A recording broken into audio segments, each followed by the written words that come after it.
As we always start out the show, Big Sills. Welcome aboard. Appreciate everybody stepping in. So many options out there. And you choose to come here each and every single day. And we thank you. Right off the top, we got a special guest with us today. There's only 3 coaches in the Super Bowl era that have won a national championship and a Super Bowl. Pete Carroll, Jimmy Johnson, and Barry Switzer. We are going to have the 3-time national champion and one of the greatest coaches in the history of American football. Barry Switzer will be with us at 4:30. I'm looking forward to getting his perspective. You got to remember something. When he first started in college football, he had 2 teams go undefeated, and they wouldn't give him the national championship because his teams were on probation. I think they were like 11-0 and 10-0-1. And he, in theory, has won 5 national titles. But without a doubt, we look forward to talking to Coach Switzer. That'll be at 4:30. So, I mean, I have never had him on my show, radio or on the National Football Show. I have not had him on, and he doesn't do a lot of interviews. So I look forward to talking with him. And yeah, he's probably going to start the show off. I'm still pissed off at you, Sills, for going and playing at Miami. And I wore this, of course, for him. And not staying at Oklahoma because I had signed a scholarship to go play at Oklahoma. And Jimmy talked me into it because he wanted me to stay close to home. And that's how I pitched it to Coach Switzer. And he allowed me to get out of the scholarship. All good, man. So I look forward to talking to Coach Switzer. You know, I was just telling Xander. Oh, by the way, I want to start this out. Do you know what the power of greatness is? So I text my friend today, and many of you know, Xander, how many times has Ice Cube been on the program? 4? And as many of you know, he's the owner of the Big 3, right? Ice Cube's been on our program like 4 times. I've been friends with him for over 3 decades. I love Ice Cube. You guys know he comes on the program all the time. And he offered Caitlin Clark, the Iowa superstar, $5 million for her to go and play in the Big 3. Phew. Man, are you a star? You got celebrities fighting for you. And you're a white chick. She's the Larry Bird of the modern day for women's sports and women's basketball.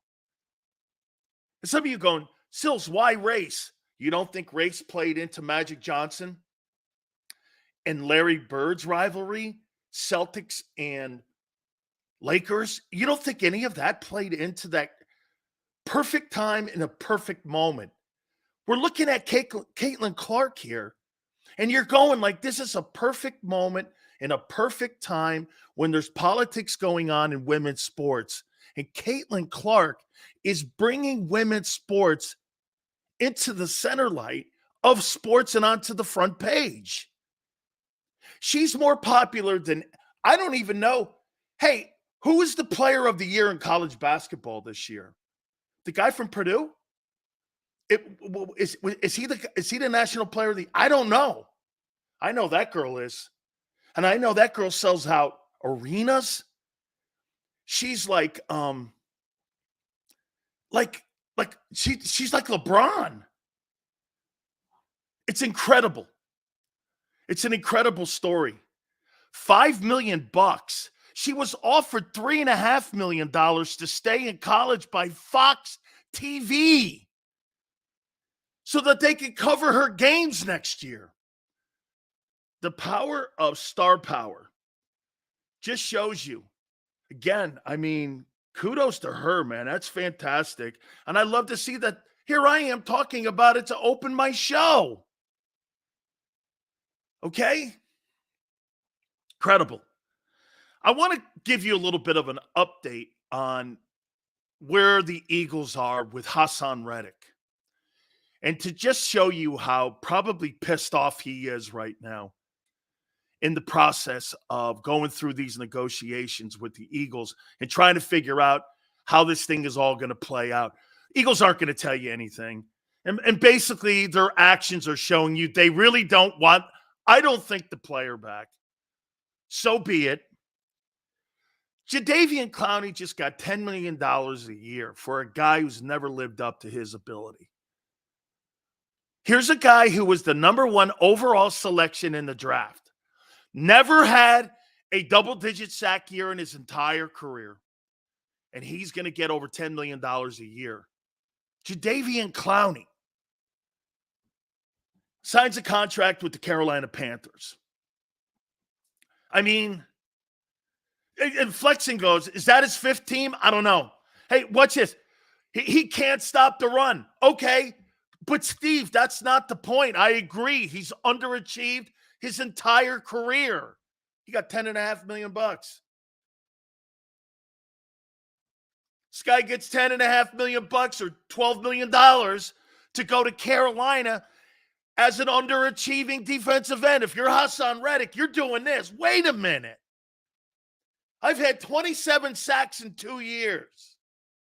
And by the way, you guys know how I feel about the player. But you know what? He has a point. He has a point. Right? He's got a point. All the things you're saying are definitely true. And Flexing goes, he's getting money from everyone. That's why the Panthers are the Panthers. Brian, okay? So someone's stupid enough out there to pay him, right? Steve goes, Howie knows what he's doing. Not on defense, he doesn't. I'm going to make a point to you here.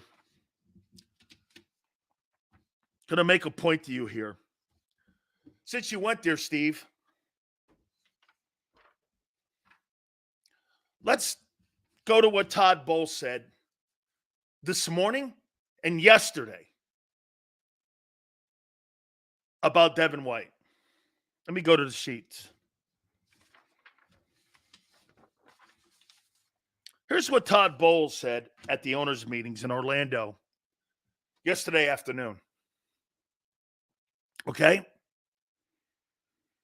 This is what a coach that I happen to have a lot of respect for, Todd Bowles, said about Devin White. Or how about this?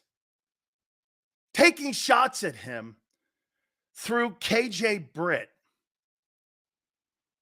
And Twiz says Devin's going to shock the world. This is what his former employer, who gave great reviews to Shaq Barrett in Miami, had to say about your new acquisition at linebacker, or if you can read the tea leaves.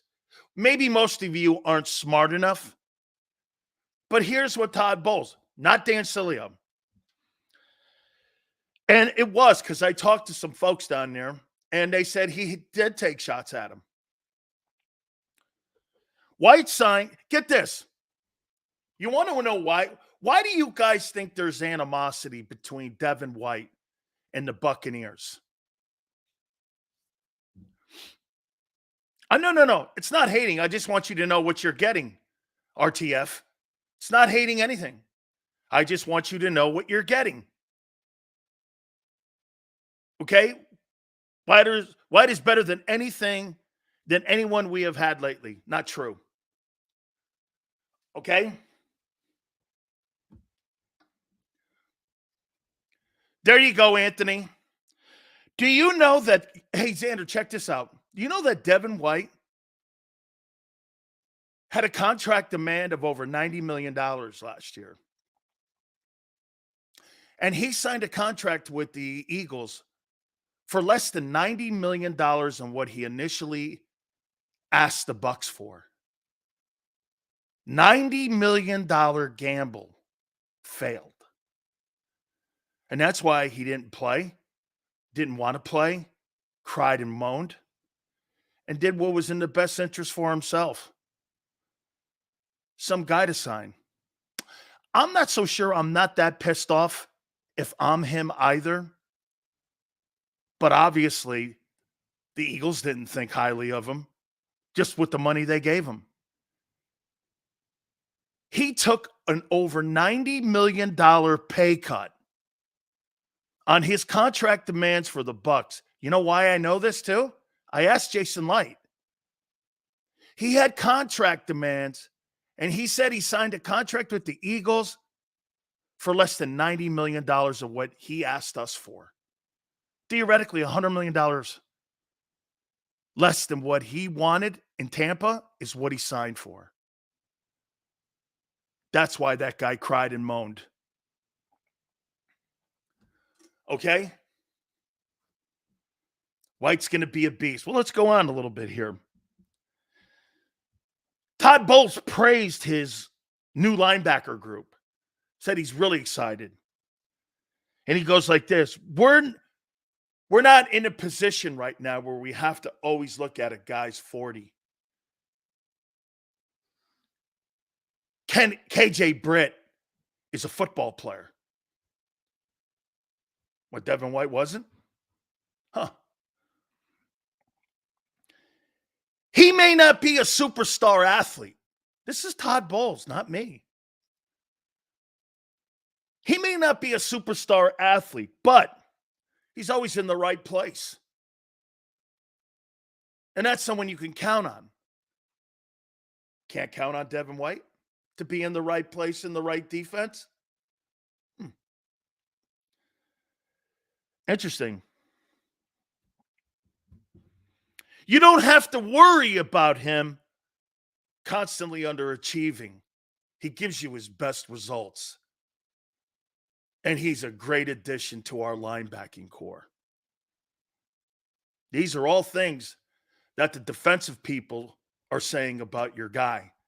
But magically, he's going to parachute into Philly, and all of a sudden, he's going to change all those behaviors that he's exhibited for 6 years.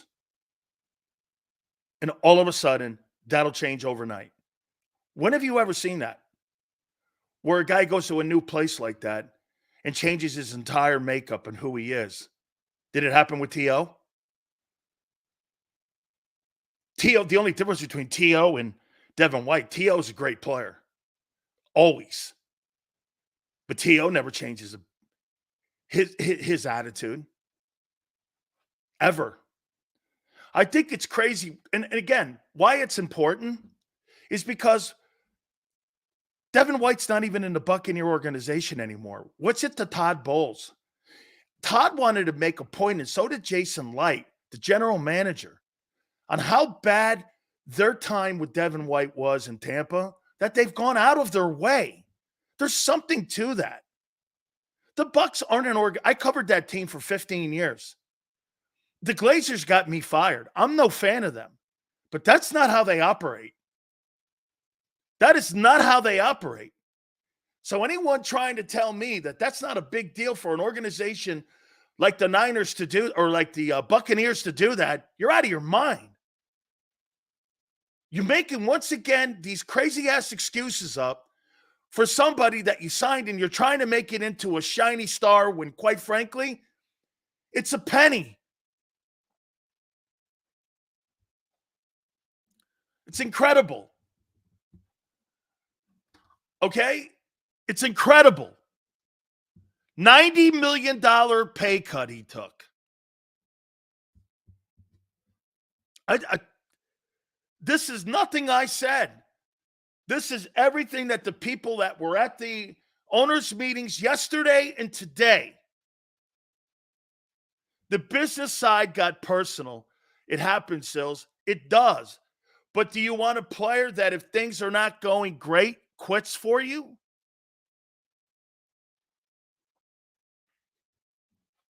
Okay? $90 million was the contract asked by Devin White and his people. Okay? Devin White and his people. Once again, I see people constantly doing this. Devin White was an all-pro football player in his second year. okay, in his second year, had showed signs of being a superstar player, had showed signs, but now that we know the true story of the guy, it changes the narrative of the man completely.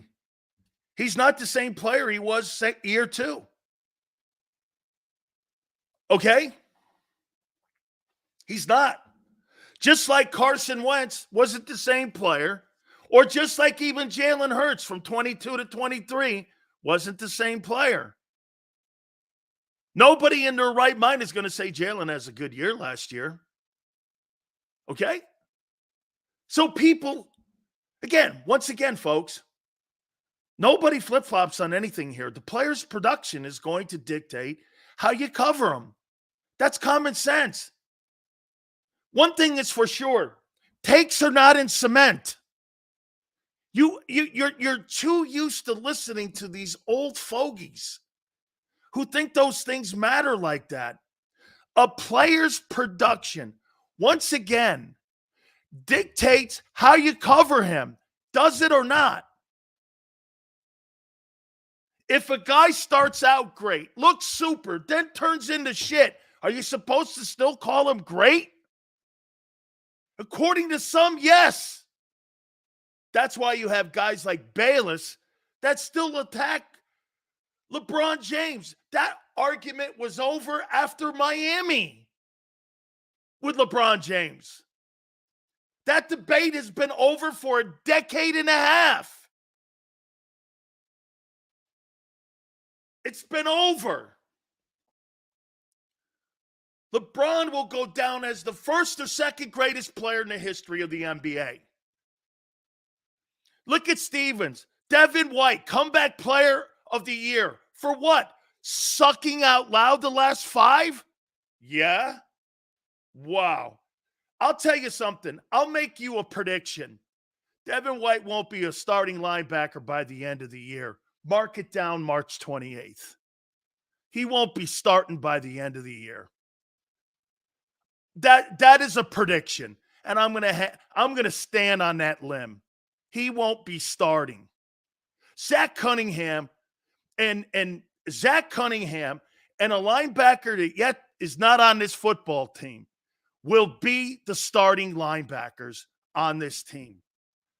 Either Parsi Wilson or it will be Edrin Cooper, and it will be Zach Cunningham who will be starting on this team. It will not be who they have in the preseason and in the offseason, the people they have right now on their depth chart. They've been putting Nakobe Dean on the depth chart for 2 years, and he's not made it through the year yet. Okay? Here's one thing that I will do. I'm going to put that out there. He won't be your starting linebacker by the end of the year because it's going to get to a point where even Vic Fangio goes, he can't cover and he can't tackle. Move on. Here we go.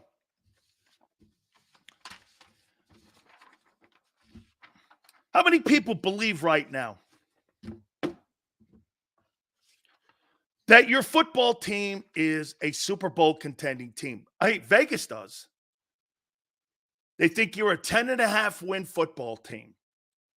I think Baltimore, the Chiefs, 49ers. I think there's a couple football teams that Vegas thinks that are going to win a couple more. Okay? I did, Slagger. I saw that Kansas City signed that rugby player. I sure did. You're starting to see more and more of that, especially, I think, since Mulata's success.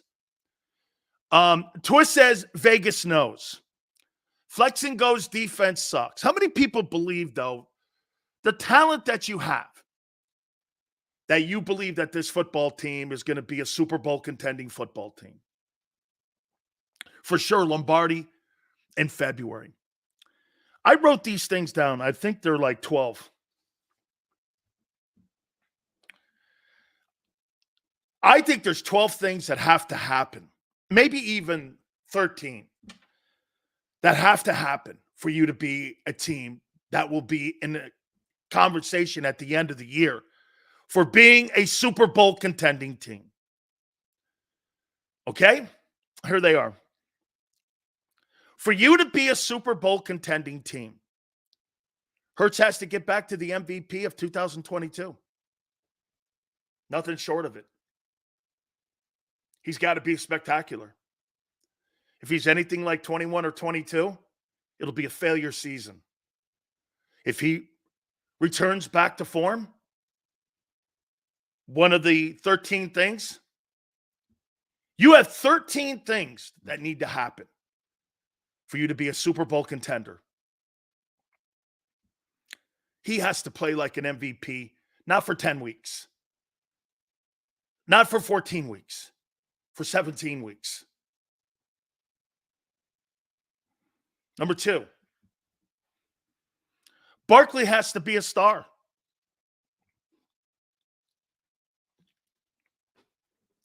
Saquon Barkley has to be a star. Anything short of that, it's a failure. His floor is 1,200 rushing yards. Has to get over that. That's been the standard set by the last 2 running backs that have been Pro Bowlers. That's the standard. He has to exceed that. Okay? I mean, get this. I'm going to bring this point up here. I don't think I've seen somebody's opinion change so drastically about a player in one season than yours has on White. You wanted him in Philly in 23. Dirty D. No, that's not true. There is someone else that you've seen someone's opinion change on a player. The Bucks. Yes. Dirty D. Did the Bucks change their opinion on him in 1 year? Yes or no? And they paid the man and gave him an extension. Dirty D. I'm asking you. The Bucks gave him a contract extension. Paid him more money. And then they decided to walk away from him from a year later. Did the Bucks? Hold on. No, Dirty D. No. No. That's not an excuse. They gave him an extension. They gave him an extension and then fired him. With hip drop pass, do linebackers who are athletic but also have exceptional hips for lateral movement and eye discipline become a premium now and in the future? Forget tackling because that's always required. White sadly only has one of these. James, I think you have to be more of a Tampa 2 guy. So here, get this. Okay? Sills is biased because of Buck. No, I'm not biased. I don't give a shit what the Bucks do. I don't give a shit if the Bucks win or lose. Bucks had me fired, guy. That's Senor's lying. The Tampa Bay Buccaneers had me fired from WDIE. Why would I support them? Why would I support them? Wrong. Not true, as usual. The Tampa Bay Buccaneers gave that man a contract extension and then fired him the next year. No one wants to say that, hey, Sills, you were high on him last year. So were the Bucks. They gave him a contract extension. Then this year they said, no, thank you. I'm done with you. Yeah, okay. I changed like the Bucks did. Sure, okay. Once again, a football team, instead of just an opinion, a football team walked away from giving a guy more money a year removed from that, and you think because I changed my opinion, I looked at the Bucks' behavior. They changed their opinion on the 5th pick in the NFL draft. Let me tell you something. If Howie Roseman had failed on Jalen Carter, we'd be sitting here killing him if he had failed on the 9th pick? Would we not be? We're killing him right now on the 13th pick. Panthers fired Frank Reich after 8 games. Doesn't make him a bad coach.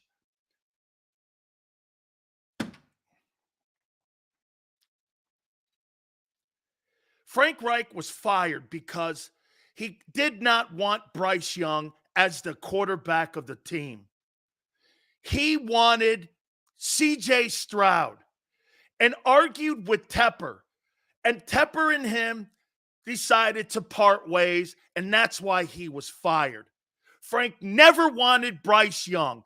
Everyone knows that's the reason he was canned, because he knew Young wasn't big enough to sustain the hits in the game, and fought with the owner. But the owner wanted that quarterback because of his Alabama pedigree. That's not an excuse. It's reality. And by the way, money talks, bullshit walks, guys. The Bucs gave Devin White the money. Now you got Todd Bowles taking shots at him that he's not a good football player and he's not trustworthy.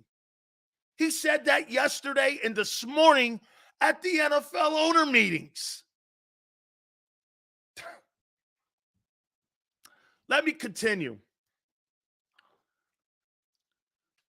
These are the 12 to 13 things that have to happen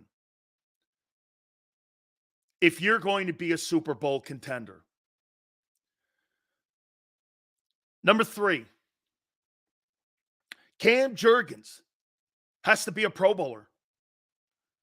Anything short of that, it's a massive downgrade not having Kelsey in there. So far, Hurts has to play at MVP level. Barkley has to be a superstar. And Cam Jurgens has to be a Pro Bowler. He has to be a Pro Bowler.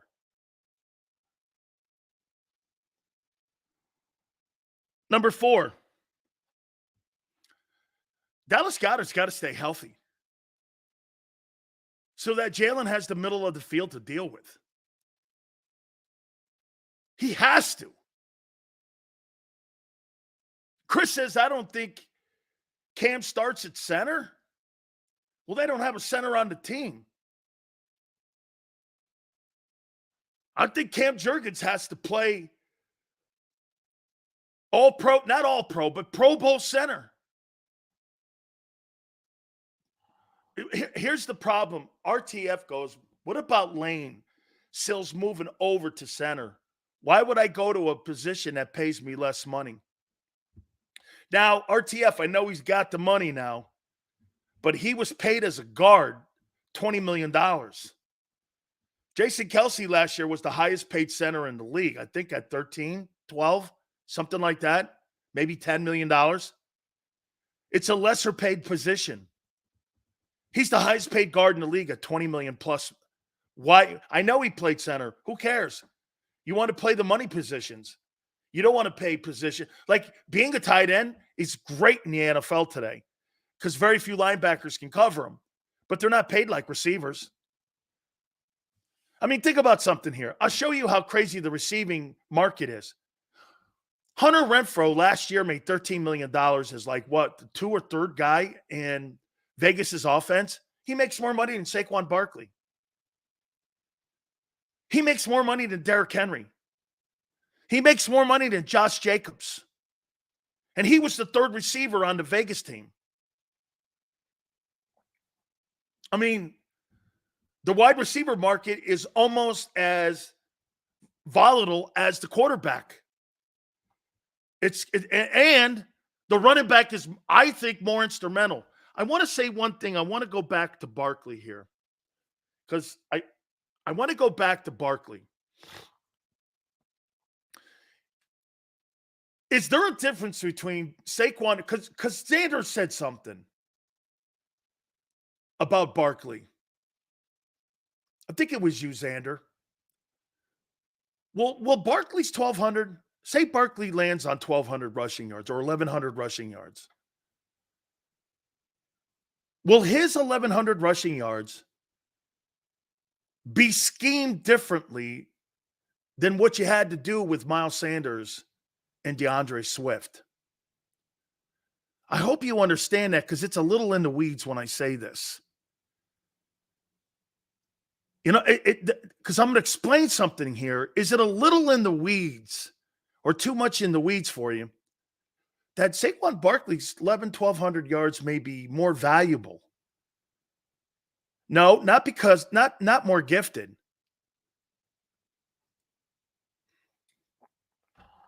But how about this? When you got a guy like that, he's a multiple threat because he's also a better decoy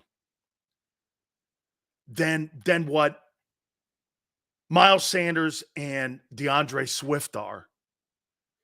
Not anything to do with, he's more of a his strength is also in being a decoy because you have to still defend him. So his presence on the field may bring more than what Miles Sanders and what DeAndre Swift have. And in pass blocking, he's a better pass blocker, yes. So his value in the huddle, even though he may not get the numbers, he's still going to be like Anthony said. He's a threat at every – that's right.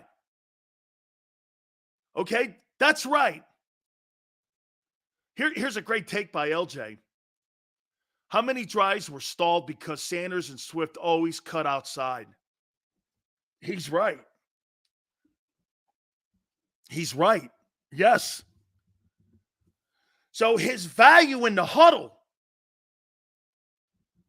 he's probably going to be worth the value also of paying the guy.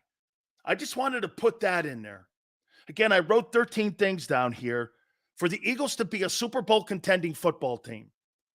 These are some of the things that I believe have to happen here. I said Hurts has to play at an MVP level again. Barkley has to be a star. Juergens has to be a Pro Bowler. Goddard has to stay healthy. Here's number 5. Barkley's impact will be far greater than his stat sheet. Probably so, Dirty D. Thank you very much. Dirty D reminds me, all super chats, by the way, all go to the top, and we appreciate you guys have been killing it the last couple weeks. Thank you so much. You know, ever since Sander kicked my ass on it, thank you guys so much. And if I happen to F up with my brilliant Miami education, we'll reread it for you too, just so we make sure we keep everything fair here. Okay? I mean, look, man. Look, Barkley bounces outside too much as well. I think sometimes because he had inferior offensive line inside and he had to take it outside because the only people that would block for him would be those receivers. Here's a tough one at 5, though. Nolan Smith has to be a factor. Would we not say he's part of this process? If they're going to be a Super Bowl contending team, he's got to be a factor. He's got to be a factor if he's going to be a guy you can count on because, again, the 31st player taken, he's got to be a factor on this team, especially if you're moving off of Reddick.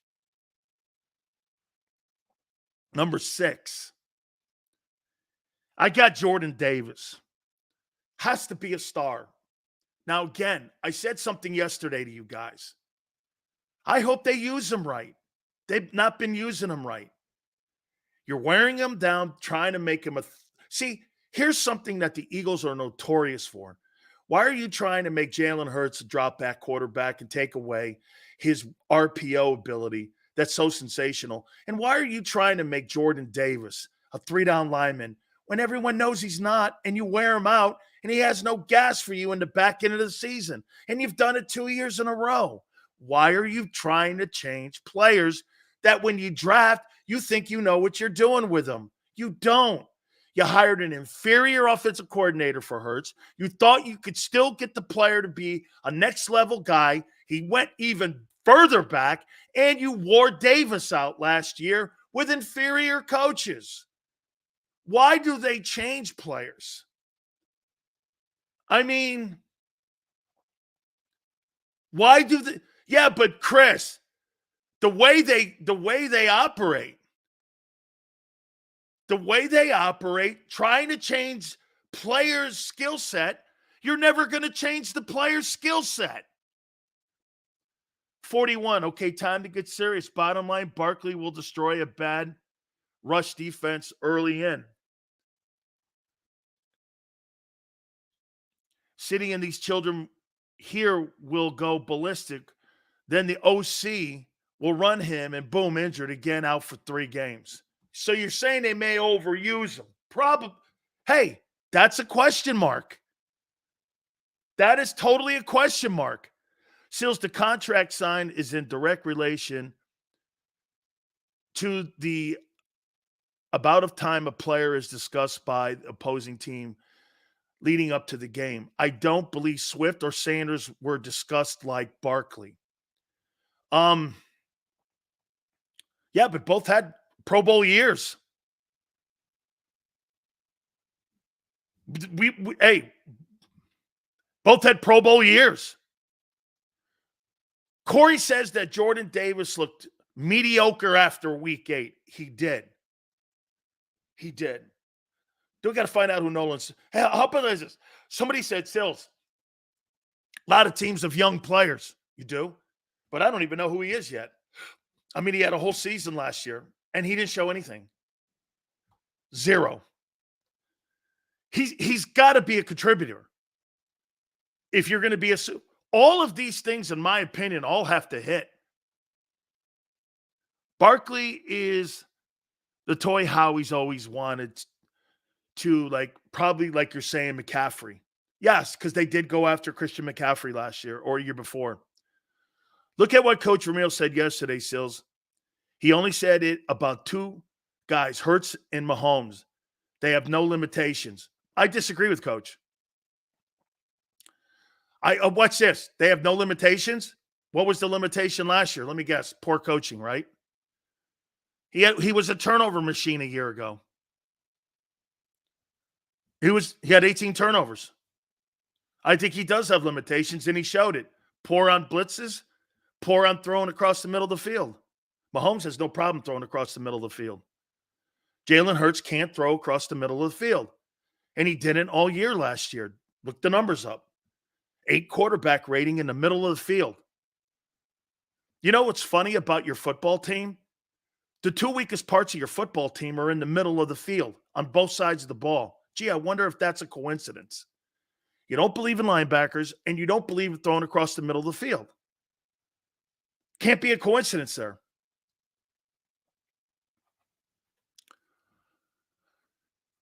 Jordan Davis has to be a star. And that could be on second. That could be first and second down. He could be a star.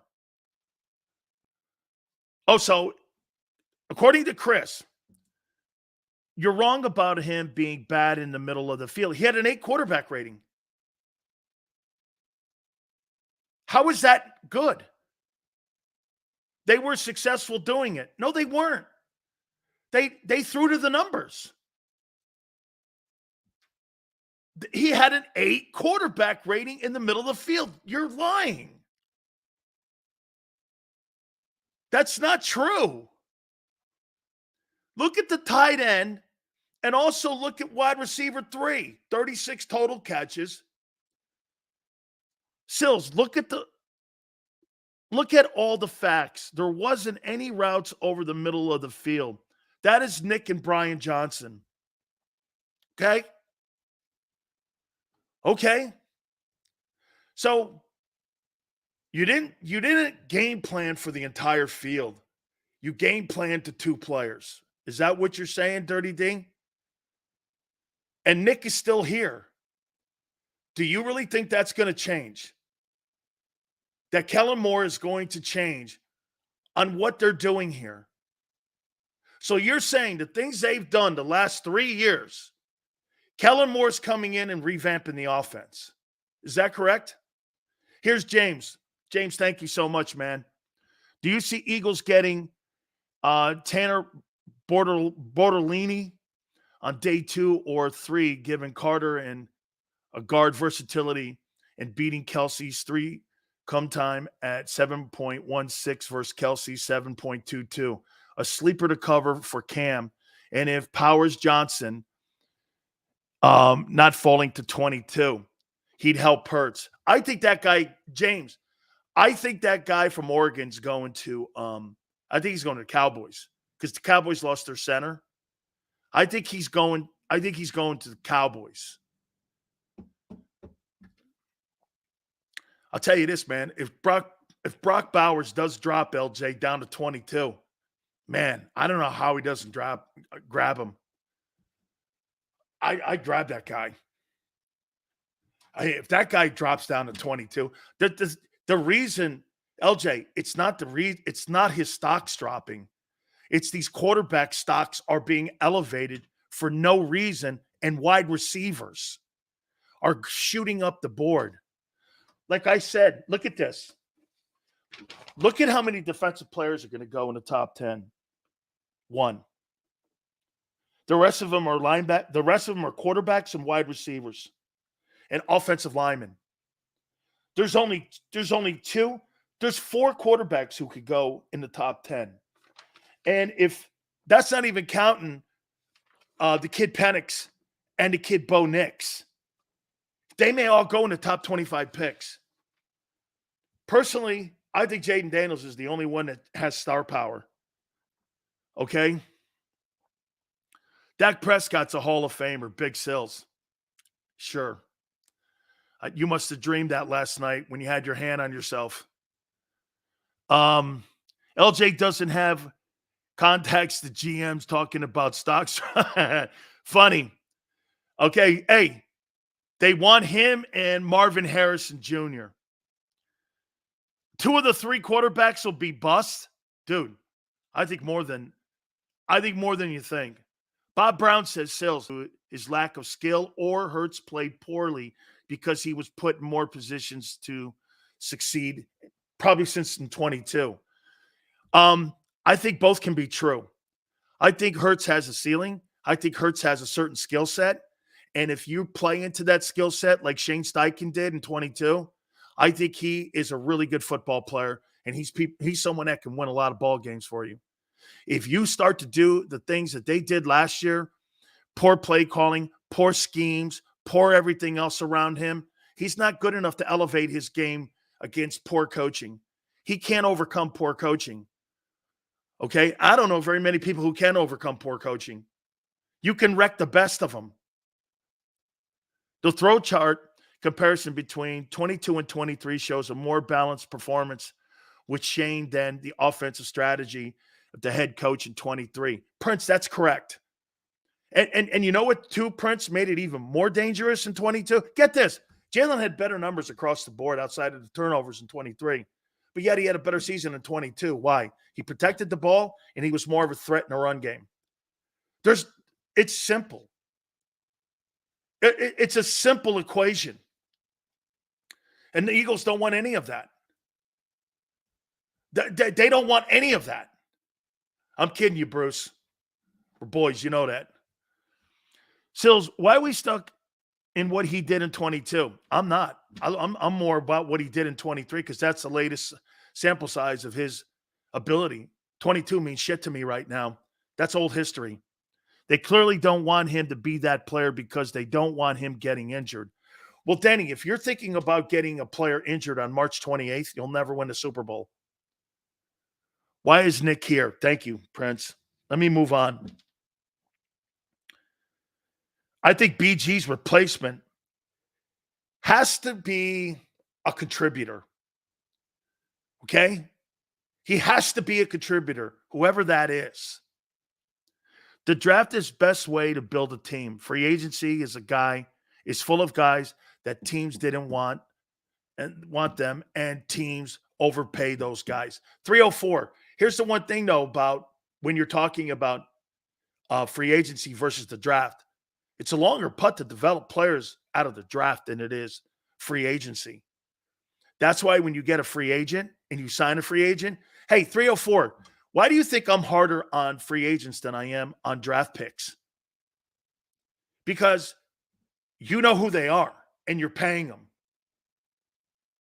Okay? I don't want any excuses. A rookie, you kind of give them like a, rookie year. Like Jalen Carter falling off the planet at the end of the season. I'm not upset with that.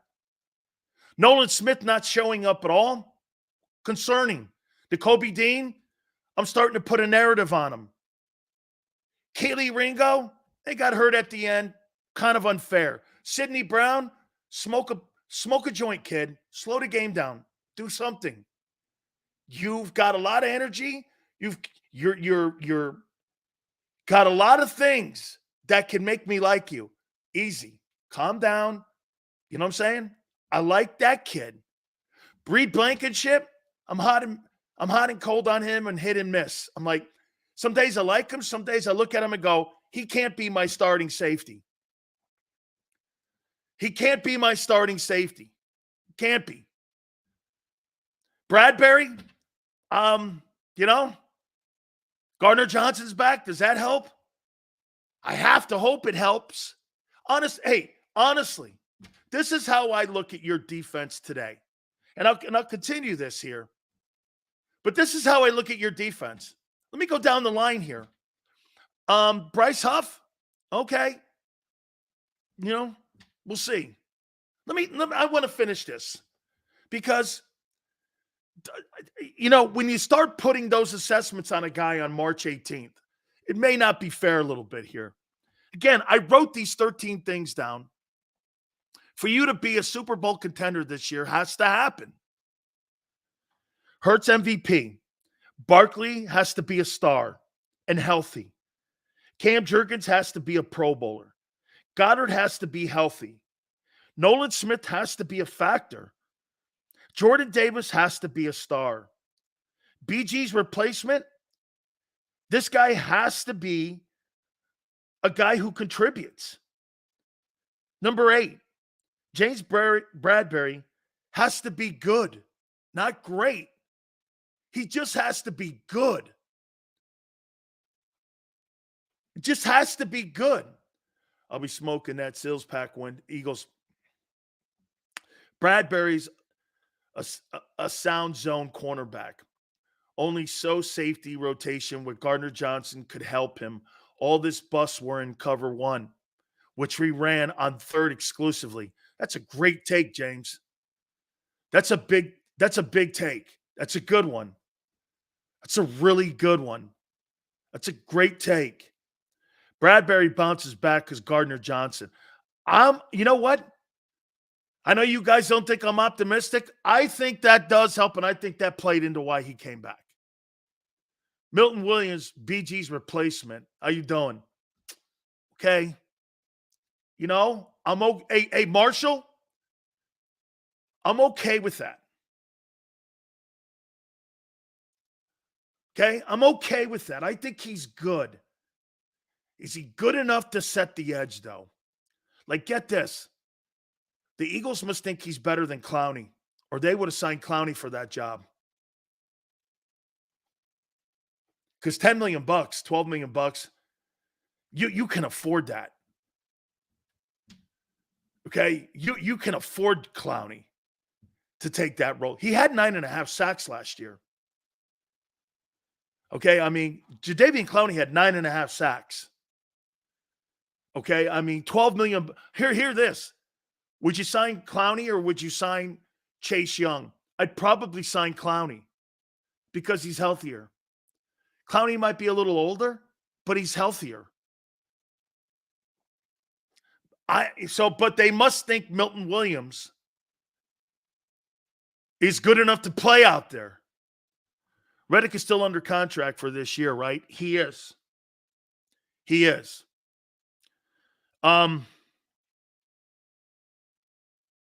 Number 9, Gardner Johnson. CJ has to make plays. He just, has to make plays for him to really be a factor. Has to make plays for him to be a guy you look at and go, yes, okay, that was why we brought him back. Has to make plays.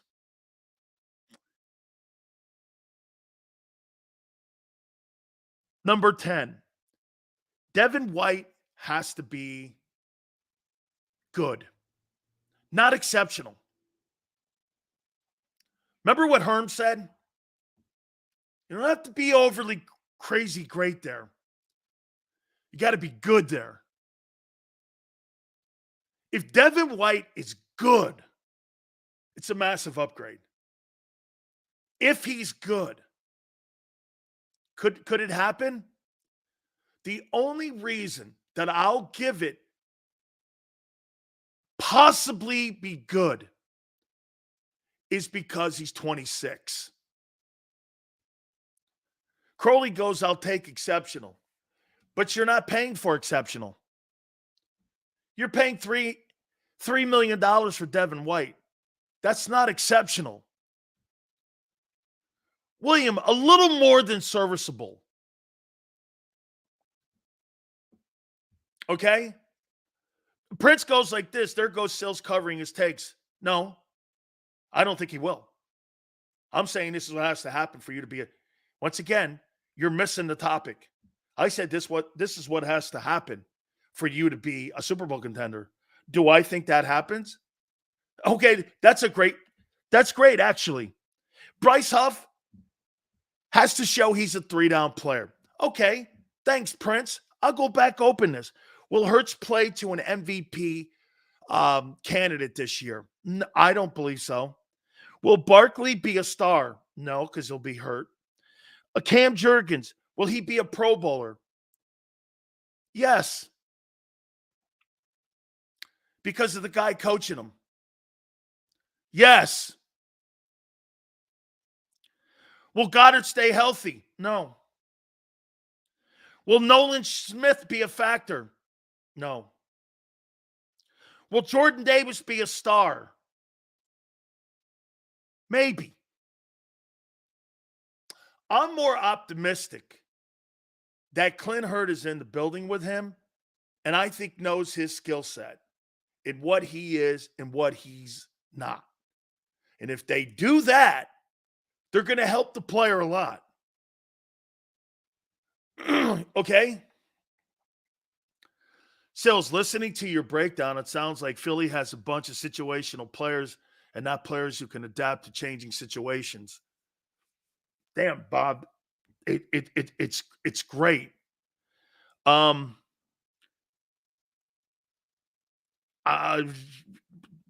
There's two. Well, look at the question marks. Let's put a question mark on it. Will Hurts be an MVP? I don't know. 3 different years. Will Barkley be healthy? I don't know. Will Cam Jurgens replace Jason Kelce? I don't know.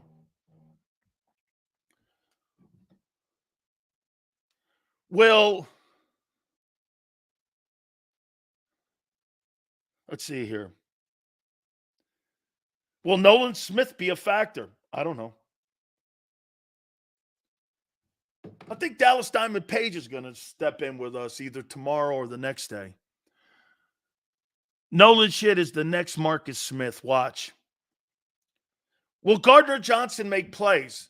Yeah, I think he will. Will James Bradbury bounce back?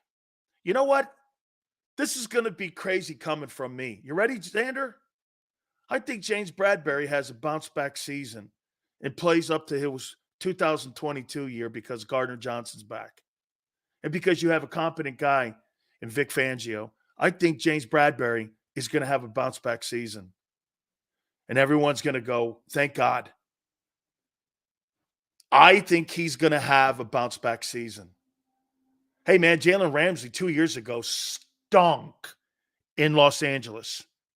He stunk. Okay? He stunk. Fangio's scheme suits Bradbury because he stinks in man coverage. Absolutely true. And remember something. Why did Matt Patricia get rid of Darius Slay in Detroit? Because he plays man coverage. And that's put Bradbury in even a more difficult situation. Did you watch that Seattle game? They had him in man. I don't know how many times they had him in man coverage. He's not a man coverage guy. And neither is really Slay a man coverage guy. Okay? I mean, I happen to think he's going to bounce back. Okay? No way, Sills. Jalen will have a bounce back season, not Bradbury. He's got feet. He's got feet like Mozzie Smith. Bradbury's washed? All right. You guys think Devin White bounces back? I think Bradbury bounces back. Sills, your glasses are half empty, and we're glass half full. You think negative. I just said Bradbury would have a bounce back season.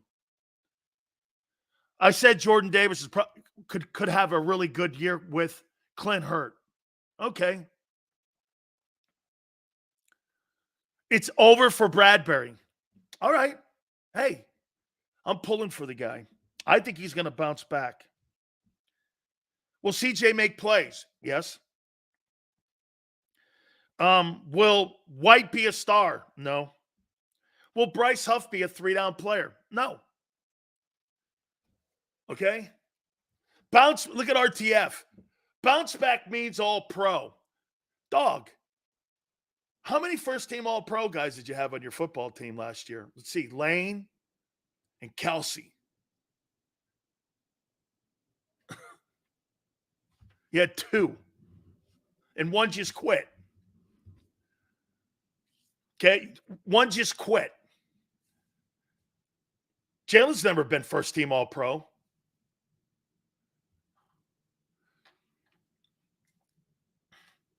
I think Sills has honestly taken happy pills today. He's not being nearly as hard as usual. That's not true. Really? Okay. Well, hey, I'm looking at I'm trying to tell you what things have to happen for you to be a Super Bowl contending team. Shine goes second team. Okay. I think second team's a big deal too. I think second team all pro is a big deal. It is. I think if you make first or second or third team all pro, I think it's a big deal. Okay, I do. Still smoked a joint before the show. That's not true, man. Am I coming off soft today? Can't be. Well, don't worry. I got a topic when we come back out at the top of the hour. Okay, don't worry. We'll be back to normal out of the top of the hour here. Wear jersey and eat a bucket of Look at Senor. Senor goes like this. Sells. I don't know, man. I may have to unsubscribe because you're not being your usual dickhead self. Well, hell, that means okay, wait, Corey. I'm on the soft meter of 5. Do you know that every time I come on here, I'm trying to do something because I was told, listen to me here. I make everybody nervous. And you see, my guy James too, he's like, damn, man, still scares so many people. He just scares so many people. Hey, come on, guys. Give me a break. He scares a lot of people.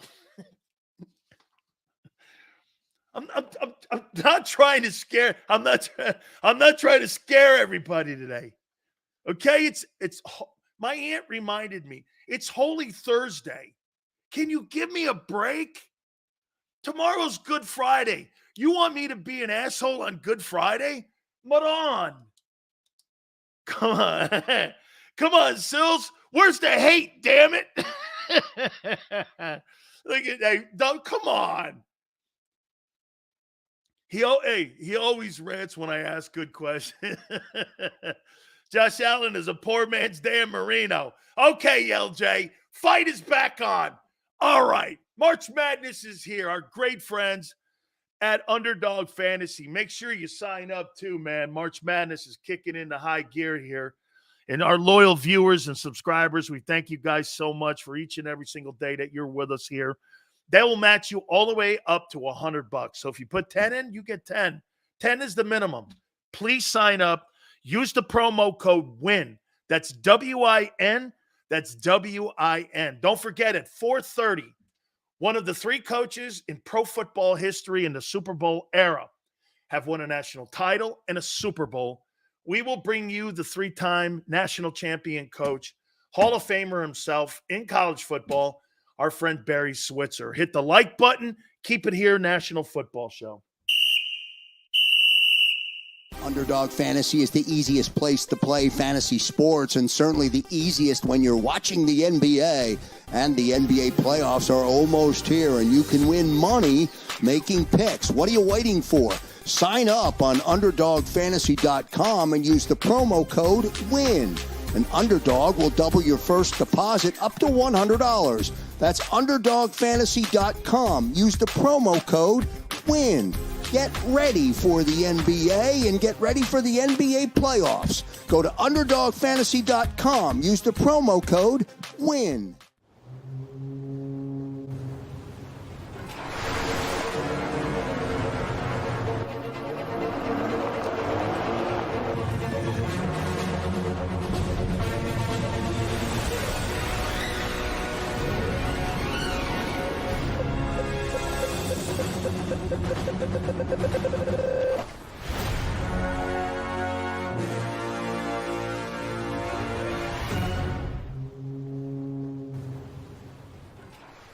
Philadelphia fans, were cut from a different cloth.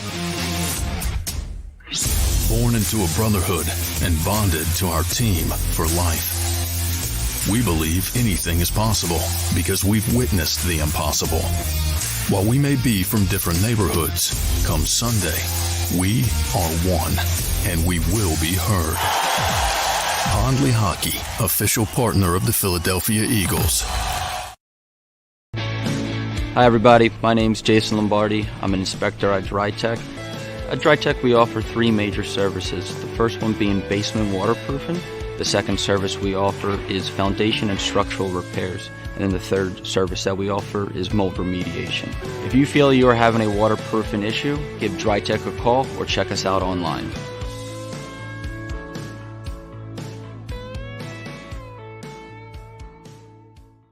Mike Little was a union construction worker who was badly injured when he suffered a horrific fall because of someone's negligence. His life would change forever. It was just a real downward spiral with everything. Everything you do, and you're sitting home by yourself all day. You can't go out because you can't drive, you can't walk well. It was just a horrible situation. Call Brian Fritz at the Fritz and Beyond Cooley Law Firm at 215-548-2222. EAGLES, Eagles.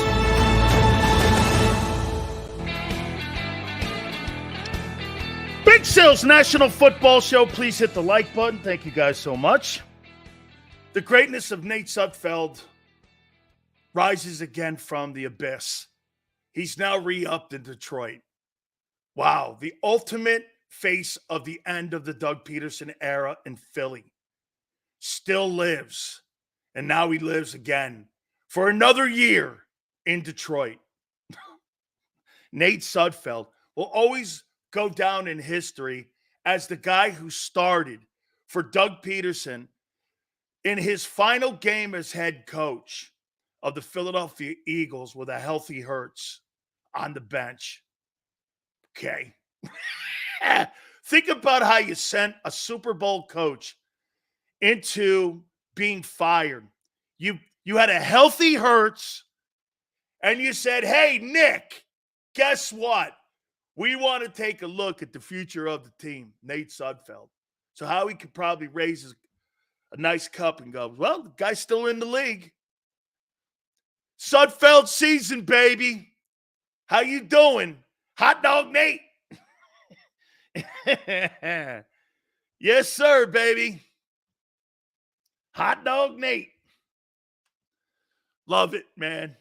4 wins will get you the axe. Oh, I see. But losing a Super Bowl and losing your football team won't.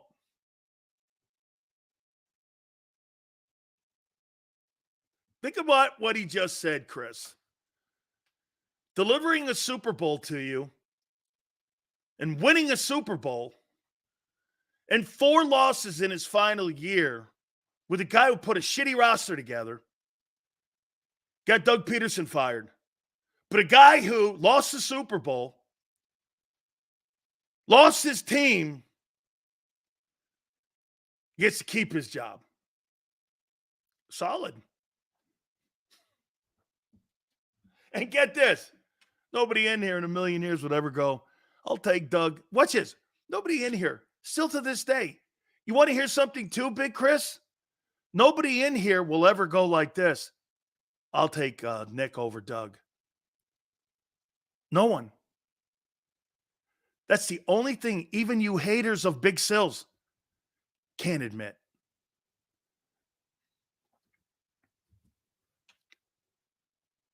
Chris goes, of course not. Well, what? He's got a 667 or 700 win percentage. Why would you take the lesser guy?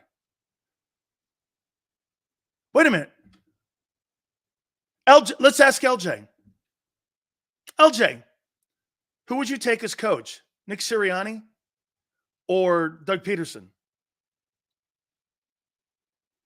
Let's see if he flip-flops. LJ, let's see if you flip-flop.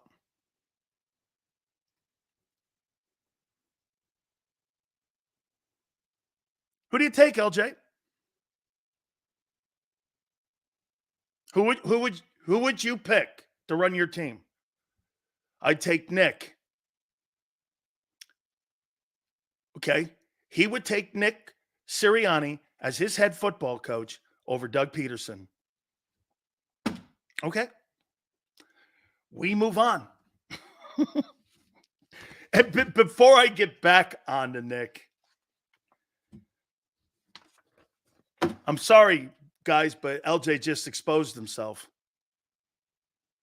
Okay? He did. I'm not going to expand. Okay?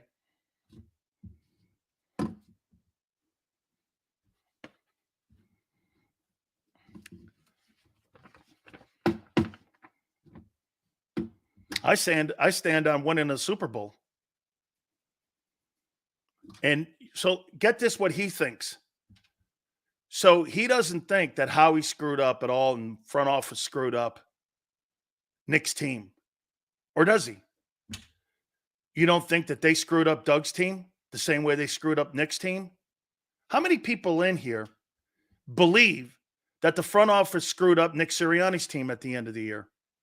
Why wouldn't they have screwed up Doug's team?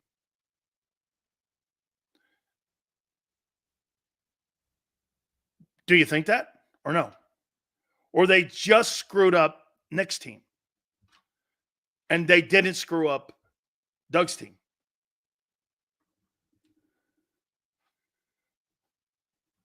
William goes, they screwed up both. Oh. So it's possible then, right, William? It's possible then Nate Sudfeld decisions that the front office screwed up Doug's team in that 4-win season.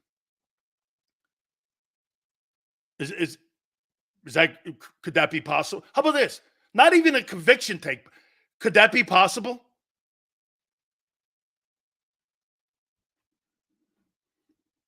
Hey, how about LJ, man? He'd take Nick over Doug. Look at LJ taking shots at the only guy that delivered you a Super Bowl, and yet you're sitting here defending Jalen Hurts and a guy who lost you a Super Bowl, but you can't defend a guy who had one of the greatest moments in the history of Super Bowl moments when it comes to that Philly and winning you a game against the GOAT and out coaching Belichick and that entire staff. He can't even give him that. Like Doug was good or something. That's how some of you look at some of the people. I didn't realize that that's how you look at things. Hey, the one-loss records doesn't really matter at the end of the day. It's the fact that if you got your team headed in the right direction every year, okay? I'm not reading that, Bob. It's Holy Week, and I'm trying to be halfway decent. If Nick's under 500, he's gone.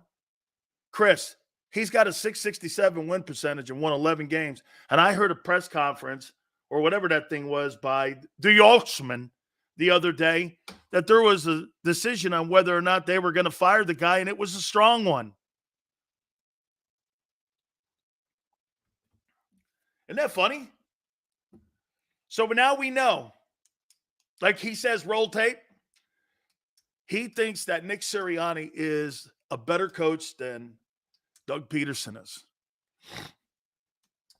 Okay? To each his own. He just doesn't want to do this. He just doesn't want to flip-flop on it and go, well, Nick's not as good as him. Because Nick isn't. Nick doesn't even have a job. Nick is like a PR guy. Or like one of those ambassadors. Like the Sixers have. Or the Phillies.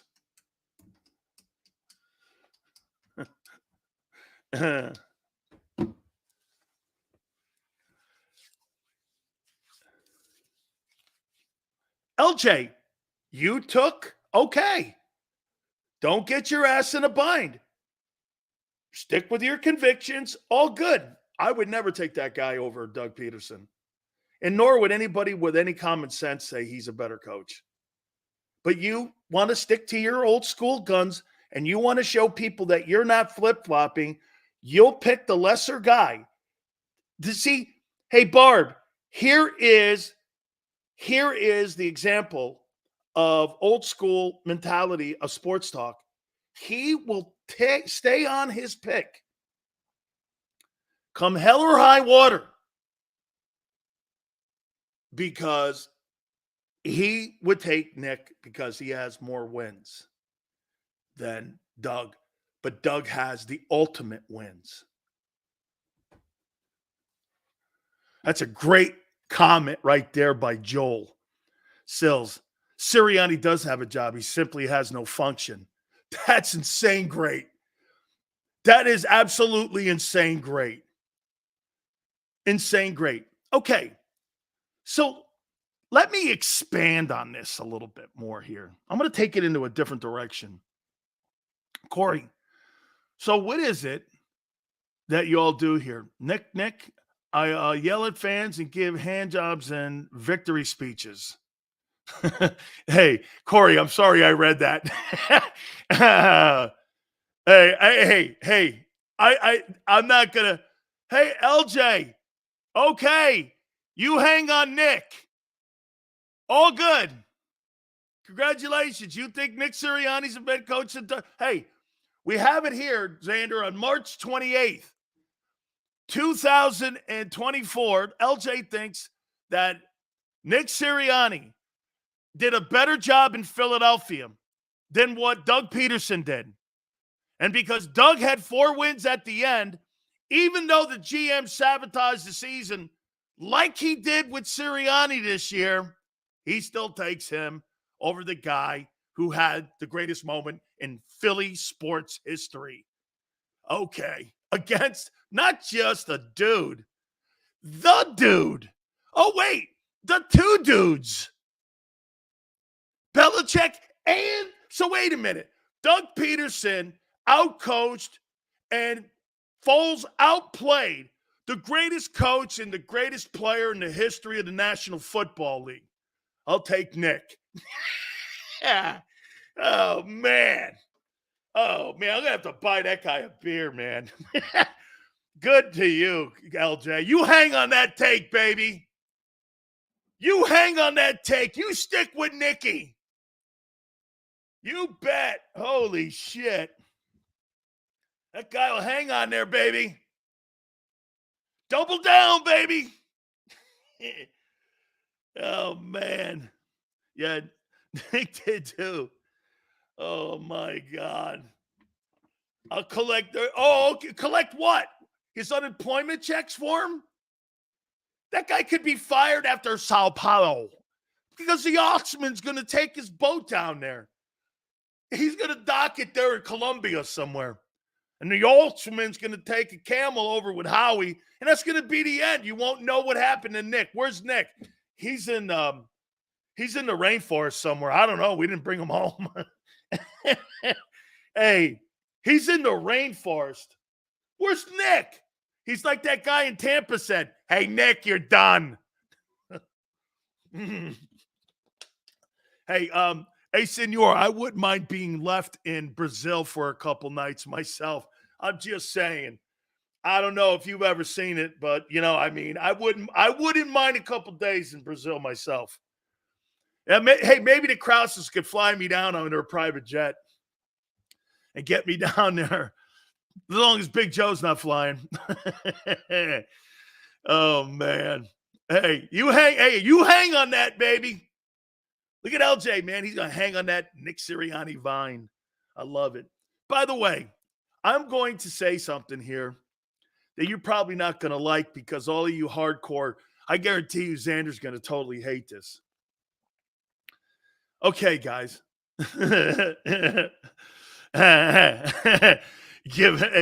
Sill's giving that Mr. McCann. You're fired to Nick Sirianni. Hey, dude, that guy was awesome in Tampa. Hey, Nick, you're fired. Out. Okay? So here, how many people have a problem with Caleb Williams painting his fingernails pink and carrying a pink phone around?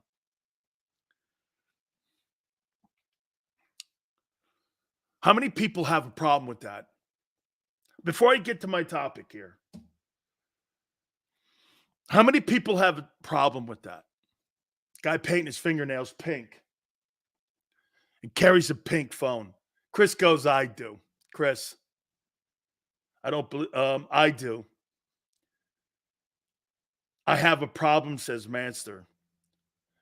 Jason goes, but I don't really care. Caleb was listening to Meek Mill when he did that pink stuff.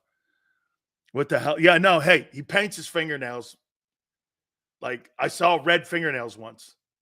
I thought it was weird. Okay? But Joe Burrow's kind of weird. All them outfits he wears in Cincinnati. He looks like a pimp. He looks like Huggy Bear from Starsky and Hutch.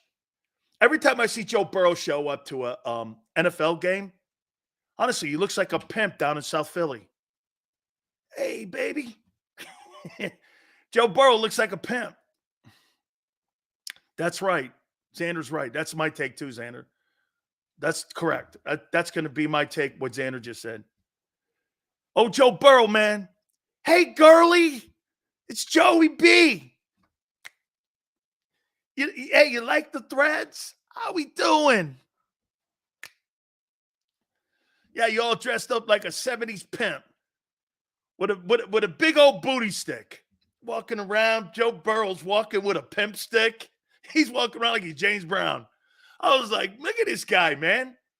No one gives that guy shit for looking like a pimp. Guy just throws touchdowns and wins. Caleb Williams, the Bear fans. If that guy throws you touchdowns and throws you into wins in an NFC championship game, who gives a shit? What he does with his toes and fingernails. I guess his mom is in the nail industry, and it's kind of like an honor for her that he's honoring her because she's in I guess that's her gig. She's like in the nail industry or something like that. Who cares? I don't give a shit what a guy does. I don't care who he dates. I don't care if he's gay. I don't care if he's atheist. I don't care if he's whatever. Win me games. We're in such a stupid part of our world right now in our society where that shit matters to so many people. I care about two things, ratings and revenue. Friendships are overrated. They're overrated. You know why? Because people let you down every day. Very few times do you find people that completely have your back. I got a guy here.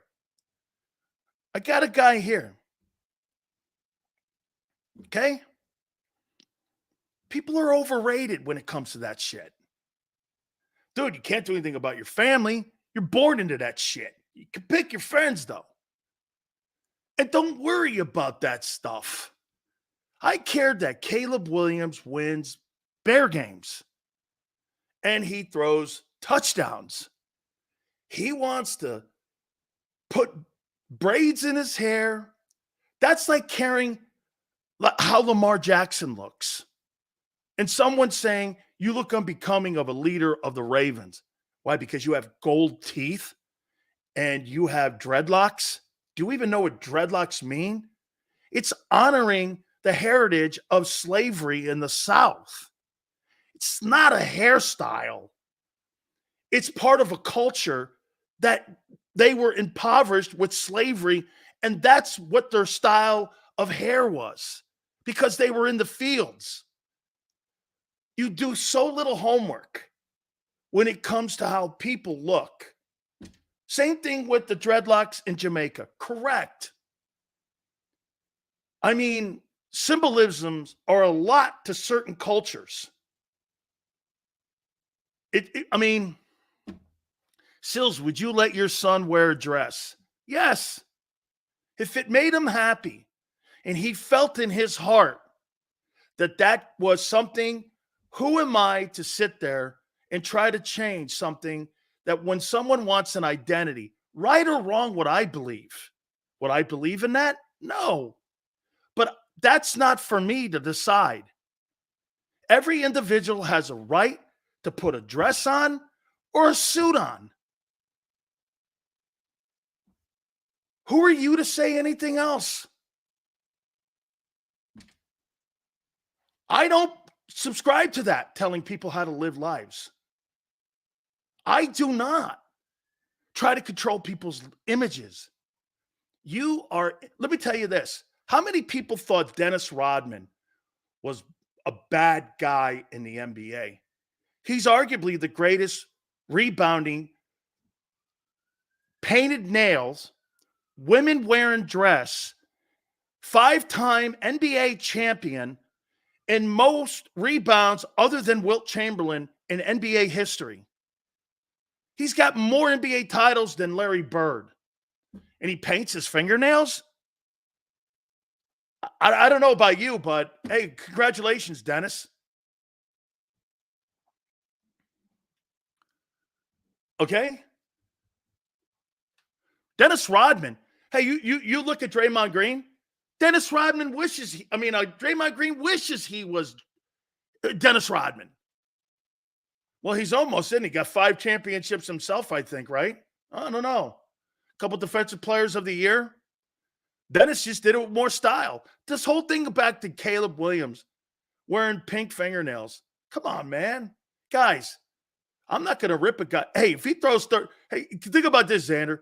If Caleb Williams gets into Chicago this year and throws for 4,200 yards and 35 touchdowns and puts the Bears in the playoffs, you think anybody in Chicago is going to care after the shitty quarterback play that they've had up there in Chicago for the last 3 decades, that a guy paints his fingernails pink? Or do you think that's going to become a fad in Chicago? That'll be a fad in Chicago. I mean, Chris goes, read your Bible, Sills. Read my Bible. Just because you wear a dress doesn't mean you're a chick.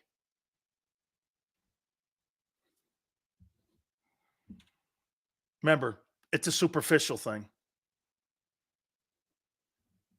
You put a wig on, that don't make you a chick.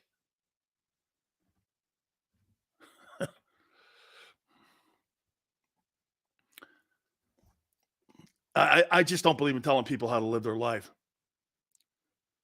But if he shows up in Chicago and shits the bed, oh my God. Yeah, no, and Xander's right. He puts a bigger target on himself for more scrutiny, saying it probably he's soft. They'll go into all that. Of course they will. Actually, I like the fact that you put more gasoline on your pressure. I actually like that. You're putting so much pressure on yourself. Number 1 overall pick. Paint your toenails and fingernails pink. Carry a pink phone. Hey, how about this? Mike McDaniel's down in Miami. You think I give a shit? That guy has a Hello Kitty backpack, and he has a Hello Kitty pen, and he drives around on a scooter in one of those cube cars that you plug into your laptop to charge up. No, I carries good. I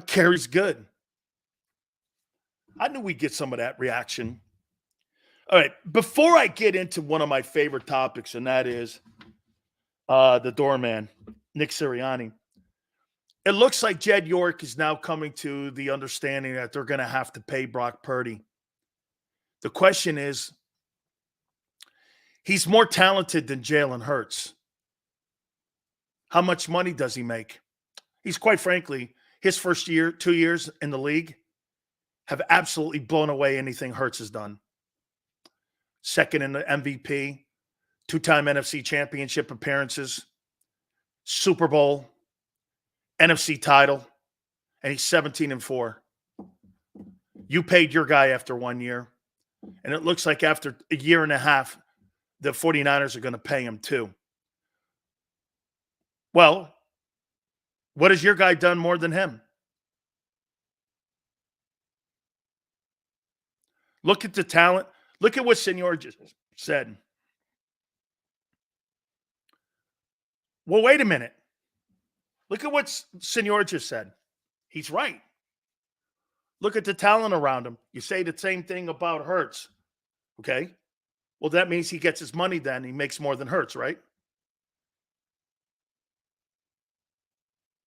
I'm going to make a point to you that you need to treat him like Jalen Hurts. There's nothing different. He's done actually more. He has nothing. He's thrown for over 4,000. He's thrown for 30 touchdowns. He's taken a team to 2 consecutive NFC titles. Your guy was a complete nuclear meltdown, and you paid him 50. That guy, in as many games as it took for him to get his 50, has done more. What's his market value?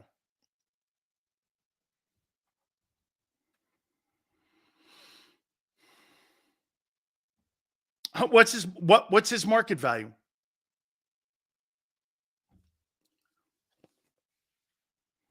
He's a concierge. He's a concierge at a hotel. Grab the bags. Yeah. Purdy's getting $55 million per year. He's going to make more money than Joe Burrow. Is that what you're saying? Soon as he said that, I knew we were going to be stuck on this again for a while. So what? The owner of the 49ers this morning said it's time to pay this guy big money. It's relevant because the guy, Jed York, the CEO of the Niners, said they were going to pay Brock Purdy. We're looking at the market. Joe Burrow makes the most. Jalen Hurts and him have done pretty much been the 2 best teams in the NFC the last 2 years. Everyone looks at everyone's success. That's how you're paid, guy. And my question is, how much do you pay Purdy? Simple.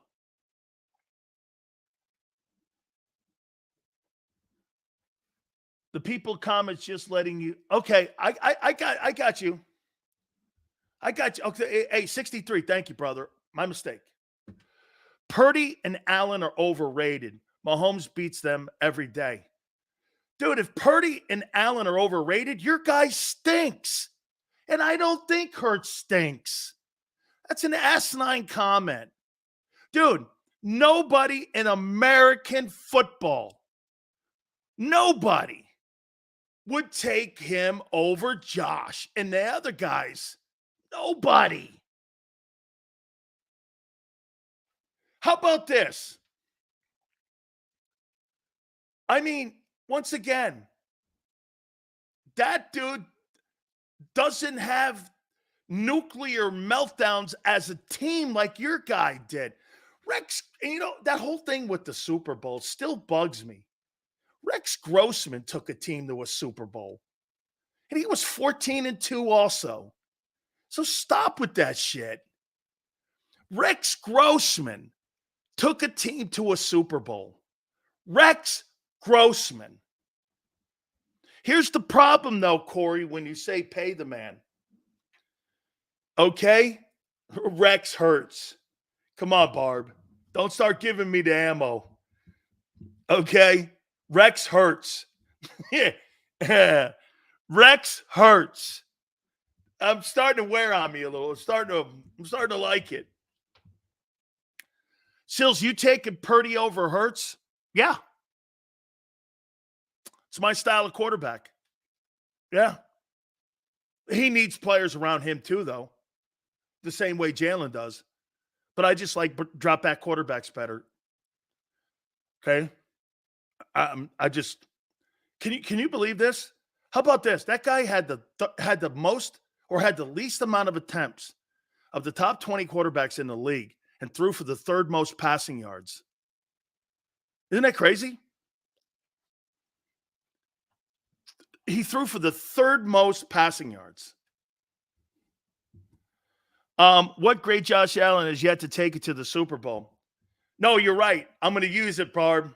Hey, Wayne, Rex Grossman Hurts. He did. Still talking crazy again. If Josh Allen is so great, why hasn't he played in a Super Bowl? So you're telling me then that Warren Moon, Jalen Hurts is better than Warren Moon because he got to a Super Bowl, right, Spin? You would take Jalen Hurts over Warren Moon. Is that right?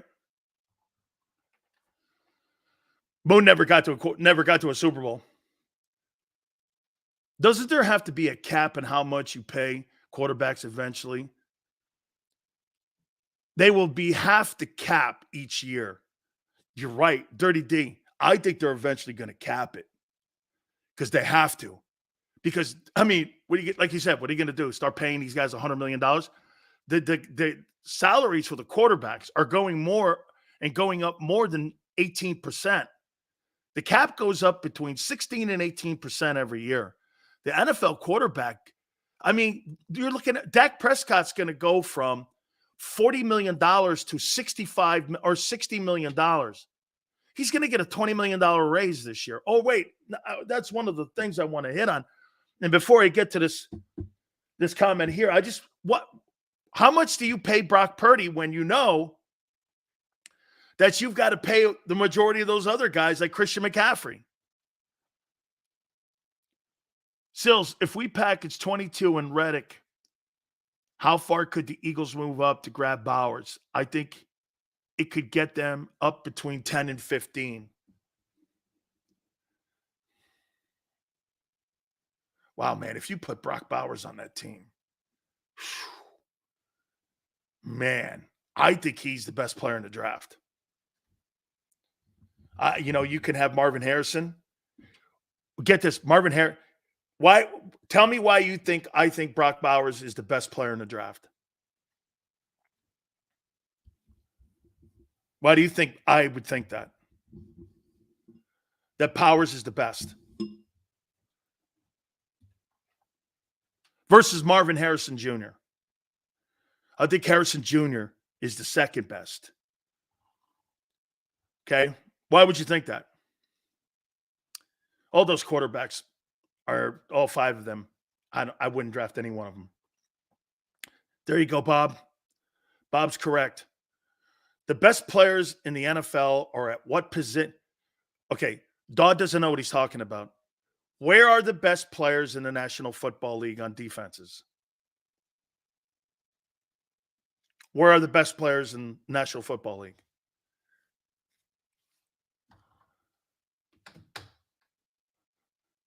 Where are the best players? They're at corner. Where are the worst players in the NFL on defense? They're at the linebacking core. That's why you could see a guy like Jake Ferguson in Dallas become a superstar. I don't even know the guy in Washington's name, and I think he's pretty damn good. You get a really good, above-talented guy like this guy Brock Bowers versus some of these linebackers, like the Eagle linebackers, he'd go for 150 yards with the right quarterback against the Eagles every game he played. They couldn't cover him. They don't have a linebacker on their coach. They don't have a linebacker on their roster right now that could cover him. But they have corners that could cover Neighbors or Marvin Harrison Jr. or the kid from Washington. The league is filled with great corners, not linebackers.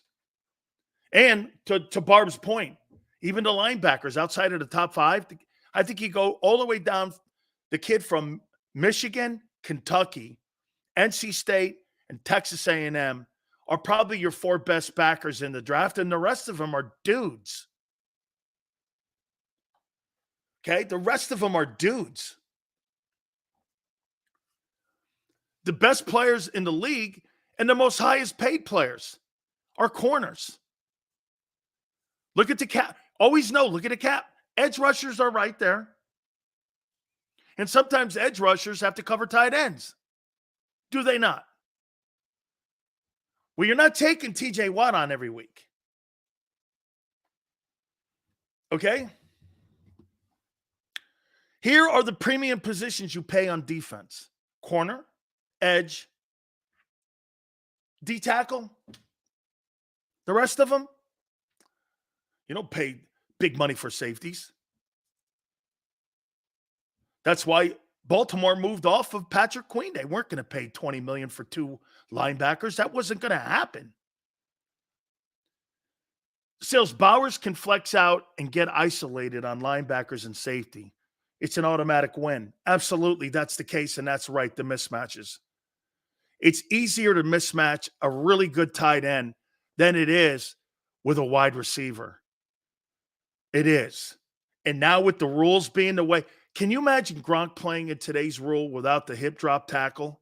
So you're telling me you're going to try to get 6'7" Gronkowski at 290 down on the ground without a hip drop tackle? He'll run you over. Defending Kelsey this year will be impossible. That's why Goddard's got to be healthy. He's got to be healthy. Because if Goddard isn't healthy, having Saquon Barkley catching for the number 3 receiver won't move the needle enough when it comes to wins.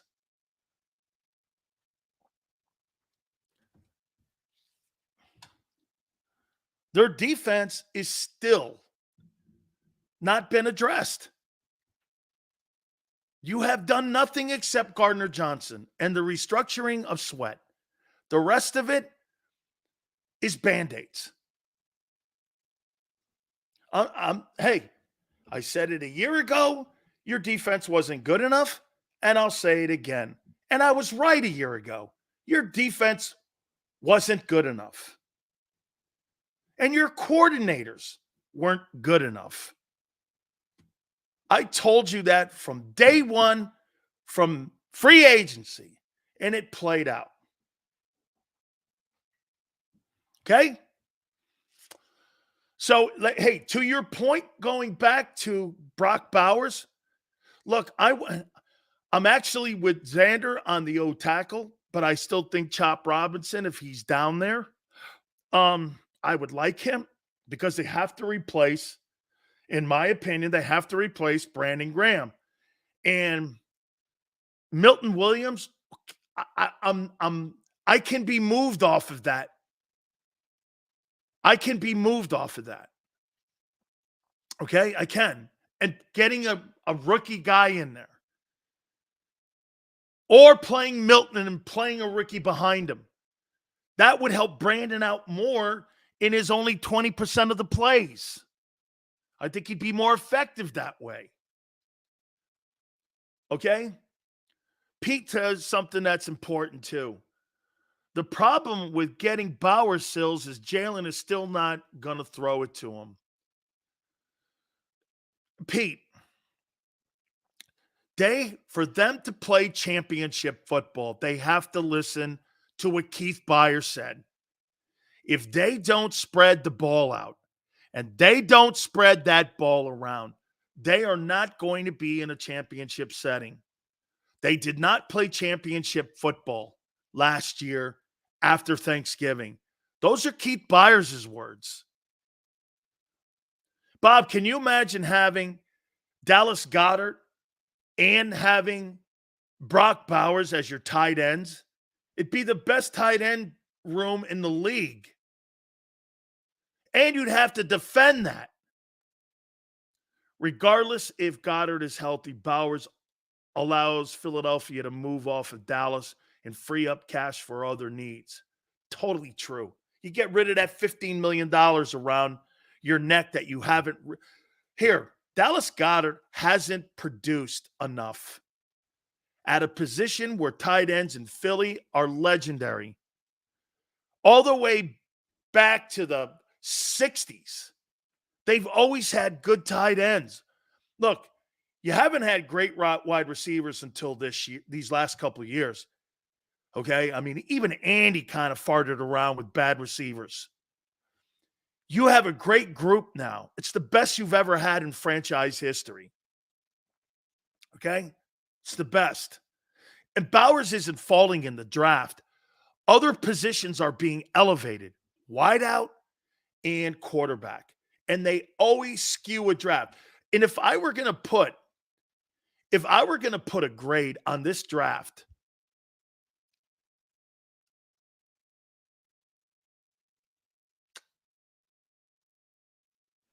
B plus,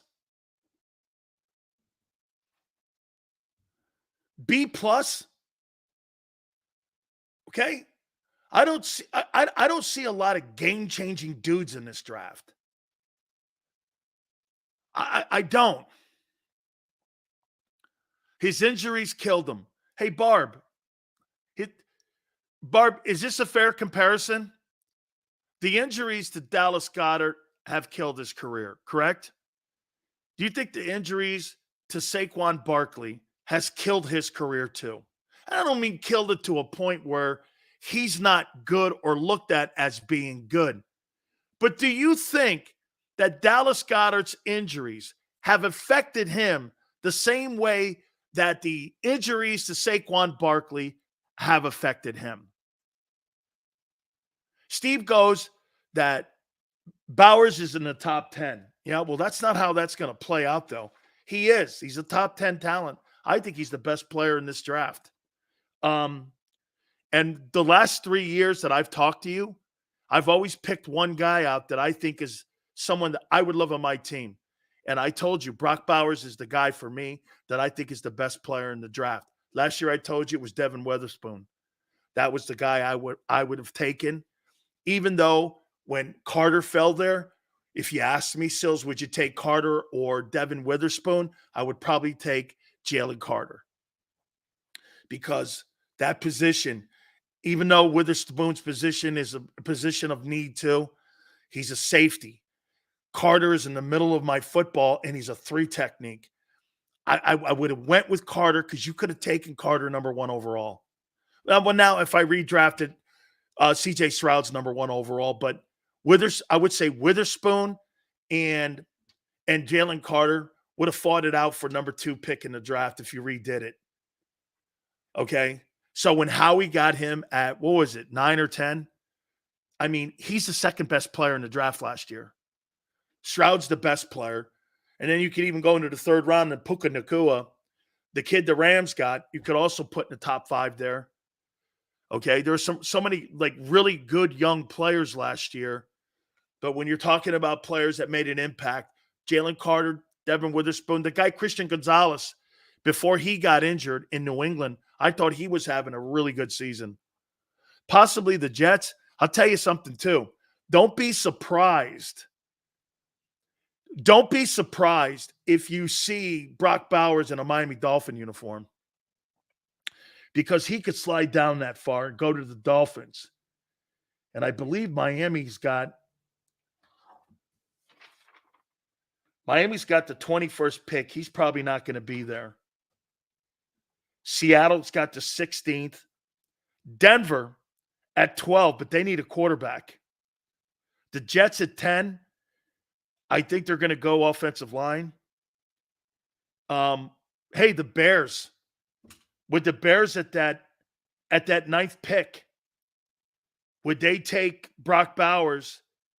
And with the first pick, you take Caleb Williams. So then you have DJ Moore, Keenan Allen, and Brock Bowers in an offense for Caleb Williams. I mean, you give the kid a great chance to succeed. So you draft Bowers at 9, and look at the offensive fire. You have as good a firepower and plus you have DeAndre Swift, right, at running back. So you have DeAndre Swift, who comes off a Pro Bowl season. You have DJ Moore, Keenan Allen, and Brock Bowers. You would have just as good an offense, in my opinion, outside of the O-line as San Francisco and Philadelphia and Chicago. And you're in a division, though, where you got Detroit and Green Bay. I mean, that could easily turn into being one of the best divisions in all of football, depending on what they draft and what Poles does as general manager in that coming draft there. If they go defense, Dallas Turner, you don't have a problem with that because they have to address that side. But how about you do this? Yeah. Hey, Dowd, how about you do this? You draft Powers, and then because you have so much money on your salary cap, you make a trade for Hassan Reddick. Yeah, Cameron Kitchens is good, Chris. He's a good football player. So if you're Chicago and you want to give Caleb Williams a chance to win, maybe even a shot to go to the playoffs, why don't you throw it out there like this if you're Chicago? Chicago's got like $80 million in salary cap space. They got a ton of money in salary cap money. One of the top 2 teams in the league with salary cap. Them in Washington. Why don't you do this?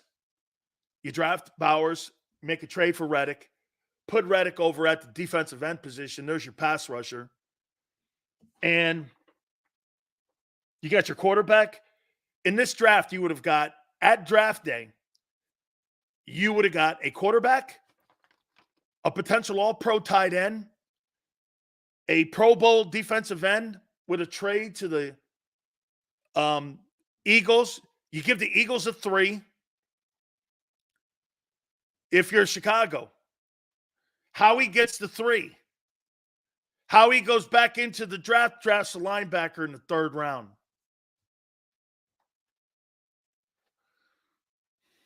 I think they're going to wait to trade Reddick on draft day.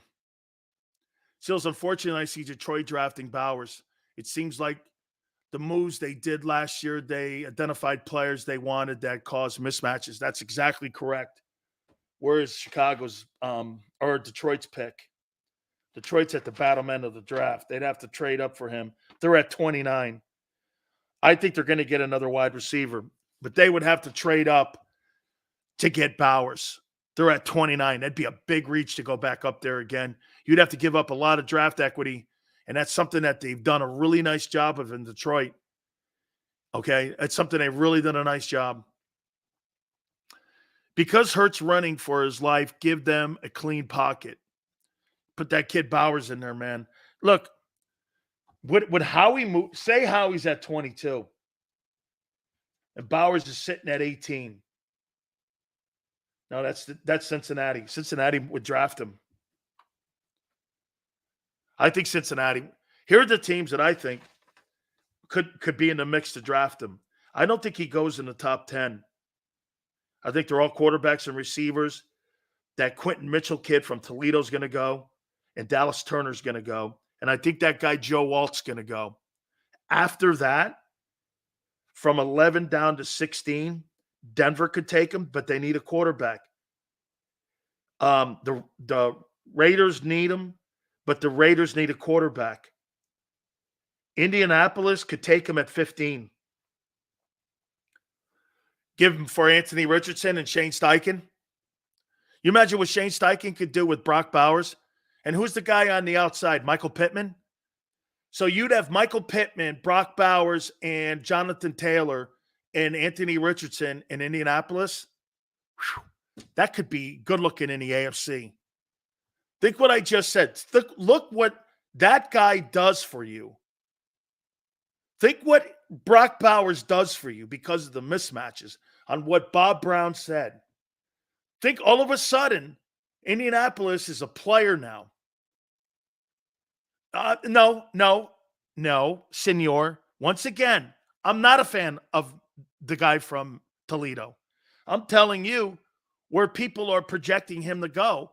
And from what Bledsoe's saying, that's not what I want, but that's where I think he goes. Detroit drafted Sam Laporta early. That don't make. Oh, you're right, Marshall. Laporta had over 70 catches and over 700 yards. He was fantastic. They're not going to go anywhere near a tight end. He had a spectacular season. Okay, he had a spectacular season.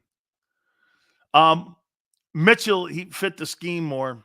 Again, I'm not a fan of non-Power 5 football players. Go ahead and draft them. But I do see at the combines, I see Atlanta taking him because Raheem would probably take his first guy, would be a defensive guy. And that's, Rich McKay's like, Raheem really likes him. And you guys know Rich McKay comes on the program a lot. So, by the way, we're working on getting Rich back on because of all the changes. He knows. I sent him a text. He goes, "You're going to kill me, aren't you, if I come on?" I go, "Yeah." Yeah. I go, "Yeah." How are we supposed to get people on the ground, dude? Bowers is going early. We aren't getting him. I don't believe that. I think you could have as many as here's teams that need a quarterback. Chicago, Washington, New England, the Giants. That's 1, 2, 3, 4. Minnesota, 6.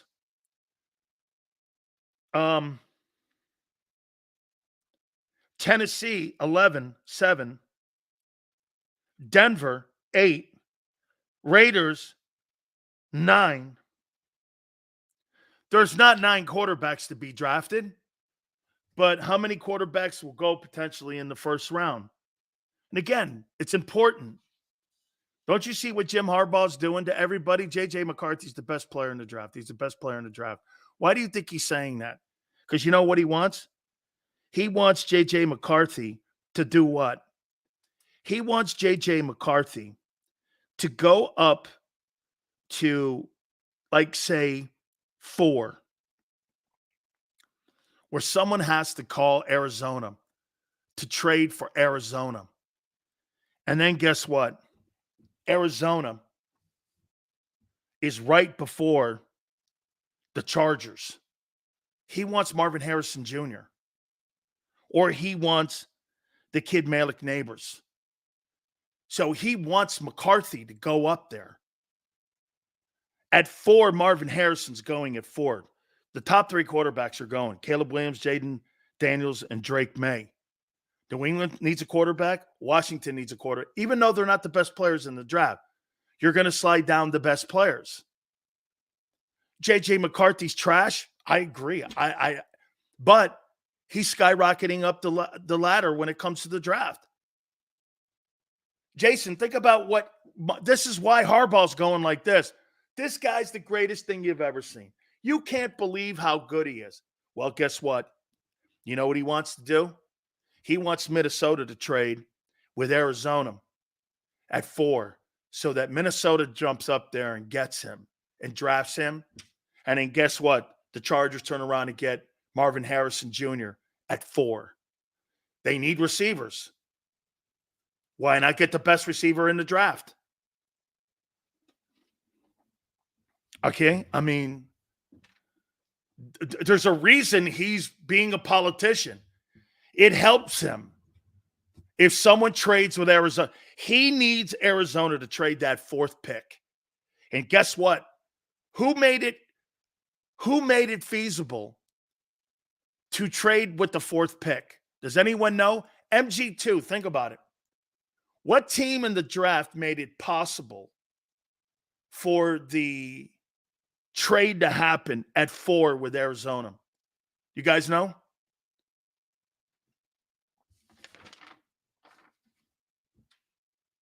What team made it possible for them to get up to 4? No, not Panthers. There you go, Barb. Vikings. Vikings have 2 first-rounders at 11 and 23. You trade up with Arizona, and you give Arizona the 11th and the 23rd first-round picks in this draft. And at 11, you take one of those wide receivers down there, and you take, let's see, Brian Thomas from LSU. Or if Brock Bowers is there at 11, you draft him. So you have Minnesota with 2 number 1s to go up to 4 to get McCarthy. And by the way, they're working him out Sunday. Okay. Would the Texans move up there? The Texans don't have the draft equity this year. I don't think they do. I don't think they have the draft equity this year. Do they even have a first-round pick this year? Yeah. Do they? I don't think Houston has a first-round pick this year.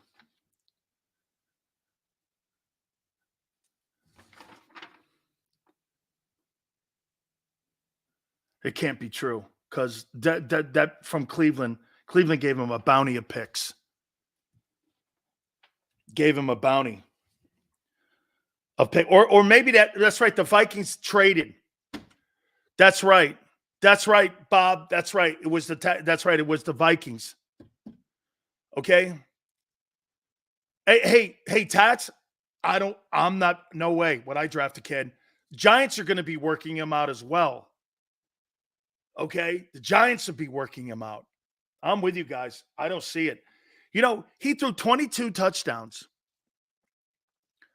22 touchdowns he threw in 15 ball games. Didn't throw a pass in the second half against Penn State.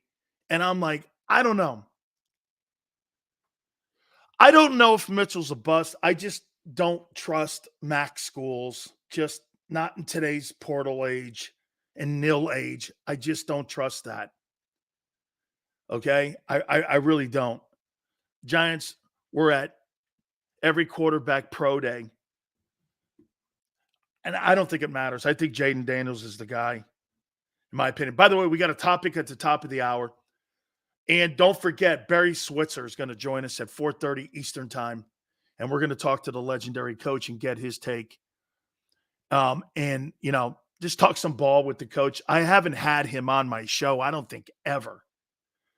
So we're going to talk to the legendary coach and get his spin, and we'll get his take. All right. Hey, guys, don't forget.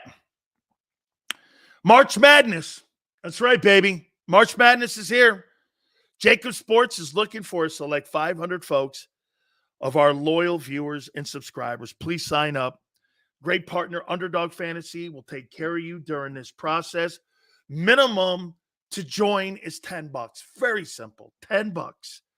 They match it. 10, 20, match to 20, all the way up to a C-note, $100. They will match it throughout the tournament. March Madness is one of the greatest events you have. I love it. It's the second best. I don't even know the teams, but I do like the drama that the tournament and some of the gaming that comes with the tournament. But remember, with Underdog Fantasy, you have to use the promo code WIN. That's W-I-N. That's W-I-N. Barry Switzer will join us. That'll be at 4:30. I can't wait to talk to the great bootlegger's son. Can you imagine this? The title of his book is Bootlegger's Son. Would go on to win 3 national titles and a Super Bowl. One of only 3 coaches in football history during the Super Bowl era to do it. I do think that Paul Brown won a national title at Ohio State and a NFL championship in Cleveland. But they're the Super Bowl era. There's only 3 coaches that have ever done that: Jimmy Johnson, Pete Carroll, and Barry Switzer. He'll be with us at 4:30. Hit the like button. Keep it here, National Football Show.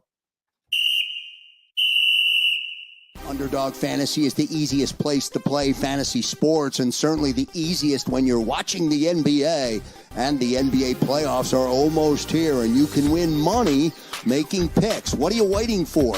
Sign up on UnderdogFantasy.com and use the promo code WIN. An Underdog will double your first deposit up to $100. That's UnderdogFantasy.com. Use the promo code WIN. Get ready for the NBA and get ready for the NBA playoffs. Go to UnderdogFantasy.com. Use the promo code WIN.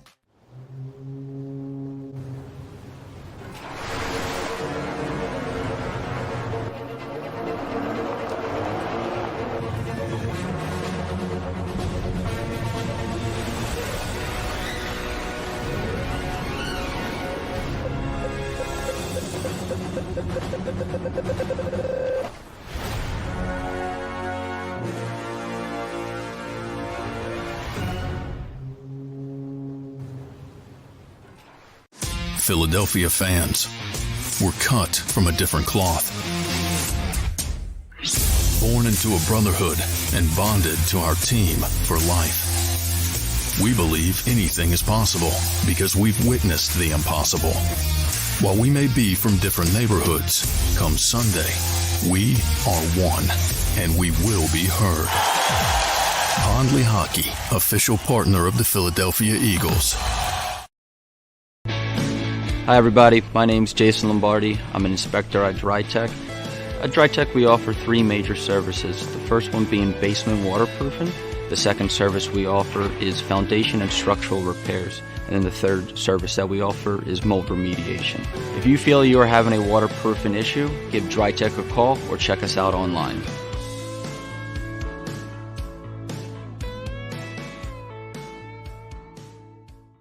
Mike Little was a union construction worker who was badly injured when he suffered a horrific fall because of someone's negligence. His life would change forever. It was just a real downward spiral with everything. Everything you do, and you're sitting home by yourself all day. You can't go out because you can't drive, you can't walk well. It was just a horrible situation.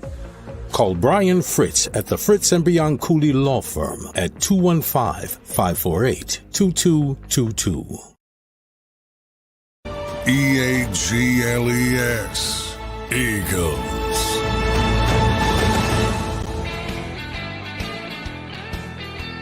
Big Sills National Football Show. Barry Switzer at the bottom of the hour. One of the truly legendary coaches will join us. That'll be at 4:30 Eastern. Big Sills, what's up, man? Hey, can you ask the guy what he's smoking on so I can get some to give me Doug Peterson any day? Hey, Enrique, here's the problem that you have with some people. Because they don't want to admit the truth, they'll lie to you. And that's why guys like LJ like to be lied to. It's simple. He's not going to change his opinion. He'll swear to you that Nick Sirianni's a better coach than Doug Peterson. And get this, based on he had a 4-win season. And yet the guy who had an 11-win season barely kept his job. How's that possibly possible? I mean, you kind of have a leg to stand on when you're talking 4 wins. I mean, I kind of get it. But what I don't get is, how do you lose your job when you've won 11 ball games? Because nobody respects you. You know, I mean, it really can't be that hard. All right, before we hey, by the way, I love Landon Dickerson's $15,000 lawnmower. I thought that thing was dope. He promised himself after get this, you got to love a guy like Landon Dickerson. Hey, these Alabama shit kickers, you got to love them. Hey, man, I think with the 20,000, I think when, you have the 20 million and all that, I'm going to get me a lawnmower. I'm gonna get me a lawnmower here. Hey, Xander, obviously, Coach needs the email again if you can.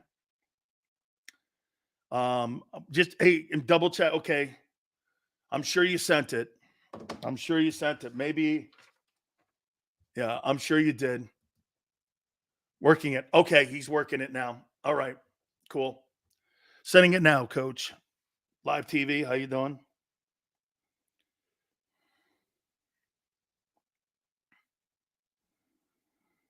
There you go. So we'll get Coach Switzer up here pretty soon here. So we'll look forward to talking with him. Are the Cowboys really going to move off of Dak Prescott? Because they don't want to pay him $60 million. Remember what I told you guys the other day? Remember what I said? They're going to let Dak play the season out, and Shedeur Sanders is going to be the new quarterback for the Dallas Cowboys. Okay? Shedeur Sanders is going to be the next quarterback for the Cowboys after Dak Prescott. Dak and Jerry have decided that they're going to move on. Okay? They're deciding that they're moving on. Or they're going to play this contract out. Okay? Reddick definitely is going to be in play draft night. Got to be a lot of rumors for the Bears' 9th pick. Brother, that's what I think. I think that's right. I think the Bears, with that 9th pick, you take Bowers down there at 9, okay? Or you trade with somebody down to like 11, or you trade, I mean, and you get another wide receiver at that spot, or you trade down to get another wide out down in the 20s, and you trade Reddick to the Bears. The Bears need a rush end. I'm with you. Then Sanders will come with the coach's son. Chris, do you think there's a coincidence? Think about this, Anthony, that both Mike McCarthy and Dak Prescott haven't been given contract extensions in the final year of their deals. Both guys are going in as lame duck. The quarterback and the head coach are going in at the same time. And if they don't win a Super Bowl, you think Jerry moves off of both of them? That's great for the Eagles, because then you're going to have to go through a whole new transition again with quarterback and coach. Very seldom does that really ever go. All of a sudden, you got a brand new Super Bowl coach. He's in the room, and this guy just takes you all. That rarely happens. Okay? And especially with a rookie quarterback. C.J. Stroud was as good as I've seen when it comes to rookie quarterbacks. Even Patrick Mahomes sat. Jay says Sanders ain't shit. Well, wait a minute now. Sanders was on a 4-win Colorado team. Okay? He was on a 4-win Colorado team with horrific O-line that the year previous had only won 1 game. And they were competitive in almost every game, except I thought they fell apart a little bit at the end of the year. I did think they fell apart. Didn't the Bears trade for Montez Sweat? They did. The Bears still have 2 first-rounders. Okay? Would be great if back-to-back drafts, the Bears gave us the 9th pick for Carter and Brock. Senor, boy, the more and more I'm talking about Brock Bowers on the Eagles, shit. Whew. Brock Bowers and Goddard on the Eagles helps everything. A tight end that can't be covered, 2 tight ends that can't be covered, and you're covered if one of them goes down. Man, if I don't know. I mean, that might be my sneak pick. That might be my sneak pick, is if that guy Brock Bowers falls in there. I don't know. I would seriously think about taking him if that guy was in that position. I would think of taking him. All right. Before Coach Switzer joins us, we talked a little bit about Nick. Here's some positives, believe it or not. If you're Nick Sirianni going into this offseason, what's the number one priority you want to do when it comes to showing leadership?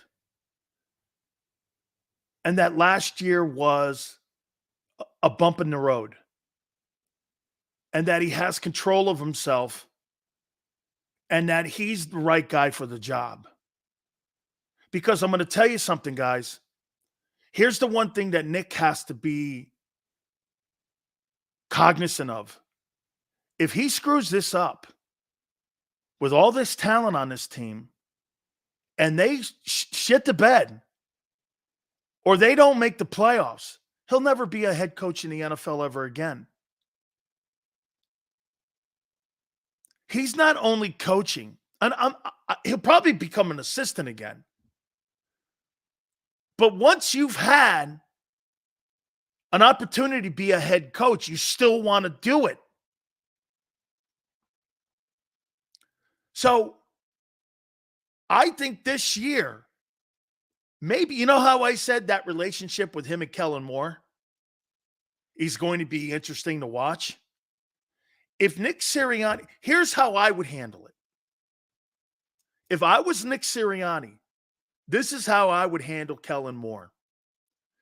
And knowing full well that my job's on the line either way. I could be fired if we win. I could be fired if we lose. That's the culture in Philly. If the Eagles win the Super Bowl, Nick Sirianni's going to be fired. Because Kellen Moore will not be here. And the organization would be put in a position to give Jalen a fifth coordinator in 4 years. And if they lose, they're both gone. So this is how I would handle this. It is, senor. Unfortunately, get this, senor.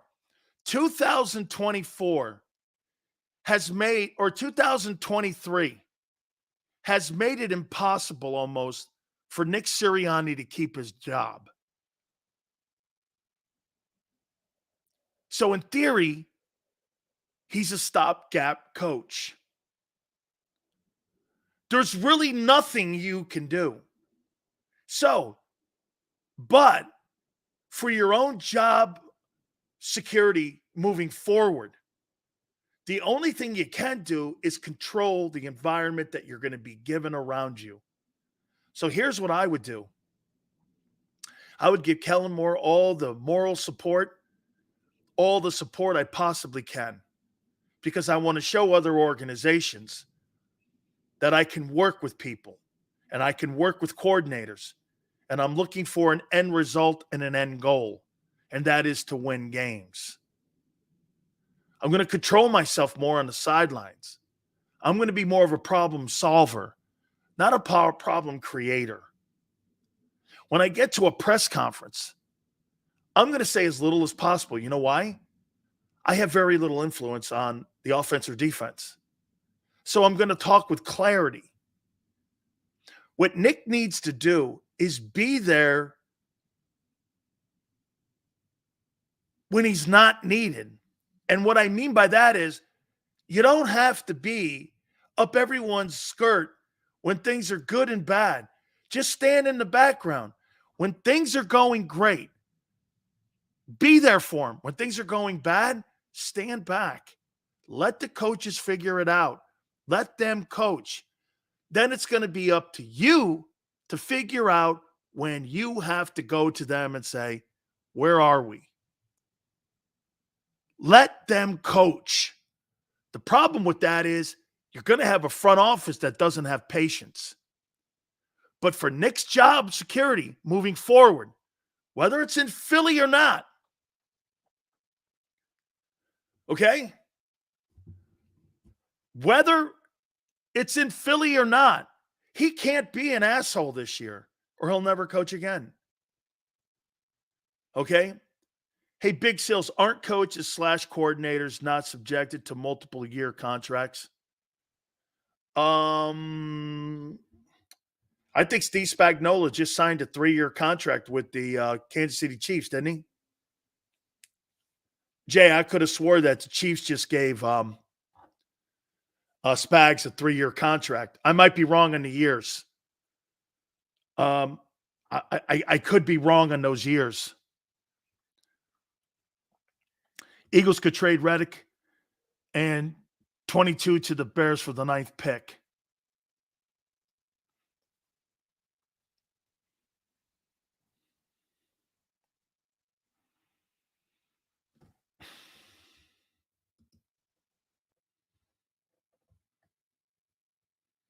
Okay.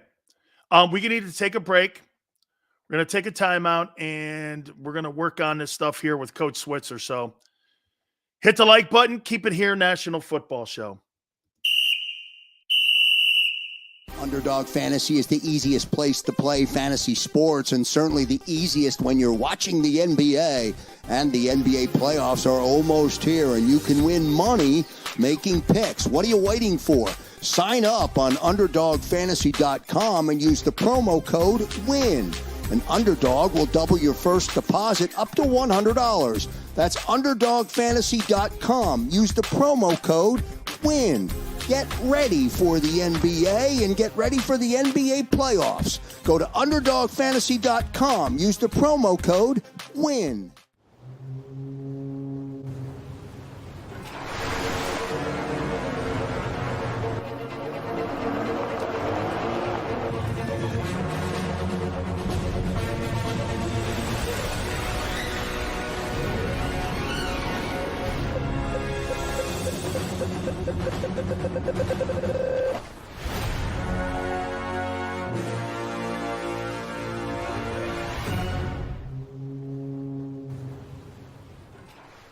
Philadelphia fans were cut from a different cloth. Born into a brotherhood and bonded to our team for life. We believe anything is possible because we've witnessed the impossible. While we may be from different neighborhoods, come Sunday, we are one, and we will be heard. Pondley Hockey, official partner of the Philadelphia Eagles. Hi everybody, my name's Jason Lombardi. I'm an inspector at DryTech. At DryTech we offer 3 major services, the first one being basement waterproofing. The second service we offer is foundation and structural repairs. And then the third service that we offer is mold remediation.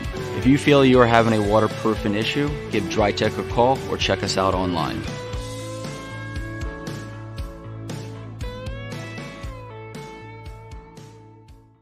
Mike Little was a union construction worker who was badly injured when he suffered a horrific fall because of someone's negligence. His life would change forever. It was just a real downward spiral with everything you do, and you're sitting home by yourself all day. You can't go out because you can't drive, you can't walk well. It was just a horrible situation. Call Brian Fritz at the Fritz and Beyond Cooley Law Firm at 215-548-2222. EAGLES, Eagles.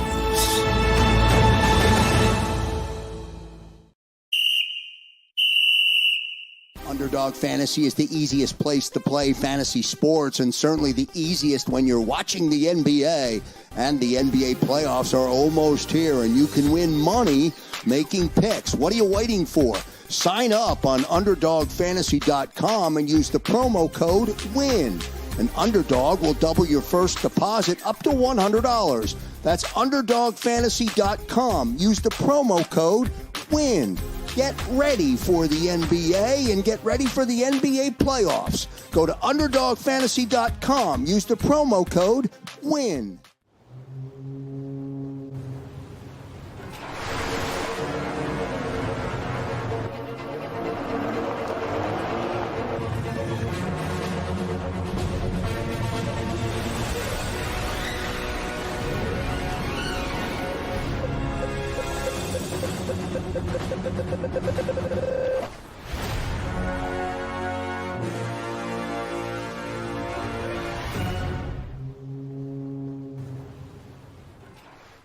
Philadelphia fans were cut from a different cloth. Born into a brotherhood and bonded to our team for life. We believe anything is possible because we've witnessed the impossible. While we may be from different neighborhoods, come Sunday, we are one, and we will be heard. Pondley Hockey, official partner of the Philadelphia Eagles. Hi everybody, my name's Jason Lombardi. I'm an inspector at DryTech. At DryTech we offer three major services, the first one being basement waterproofing. The second service we offer is foundation and structural repairs. And then the third service that we offer is mold remediation. If you feel you are having a waterproofing issue, give DryTech a call or check us out online.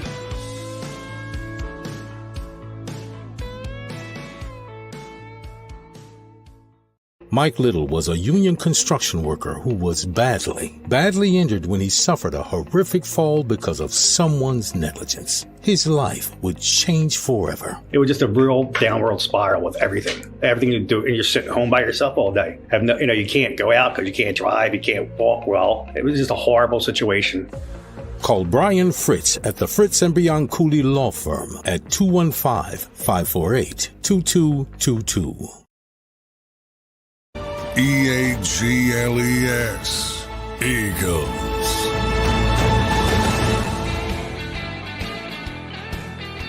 Big Sales National Football Show. We appreciate you hanging tight. Thank you so much. We're working Coach Switzer right now, and we hope to get him on by the end of the program. Till then, you are with us. We appreciate you guys coming aboard. I want to throw this at you here, that something else went down. Sales, Nick doesn't believe he deserves the head coaching job in Philly. If he believed in himself, why would you work with the vultures circling around your head in 24?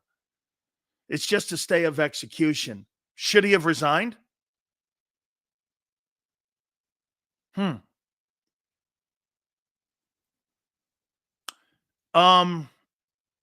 Would I have resigned? You don't resign jobs like that. You make them fire you. Okay? You don't resign jobs like that. Oh, Jimmy Johnson did.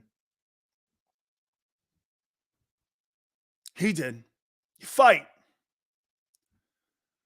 Because that's your team. Well, then I would say this to you, Bob. Why didn't he fight for Sean Desai and Brian Johnson?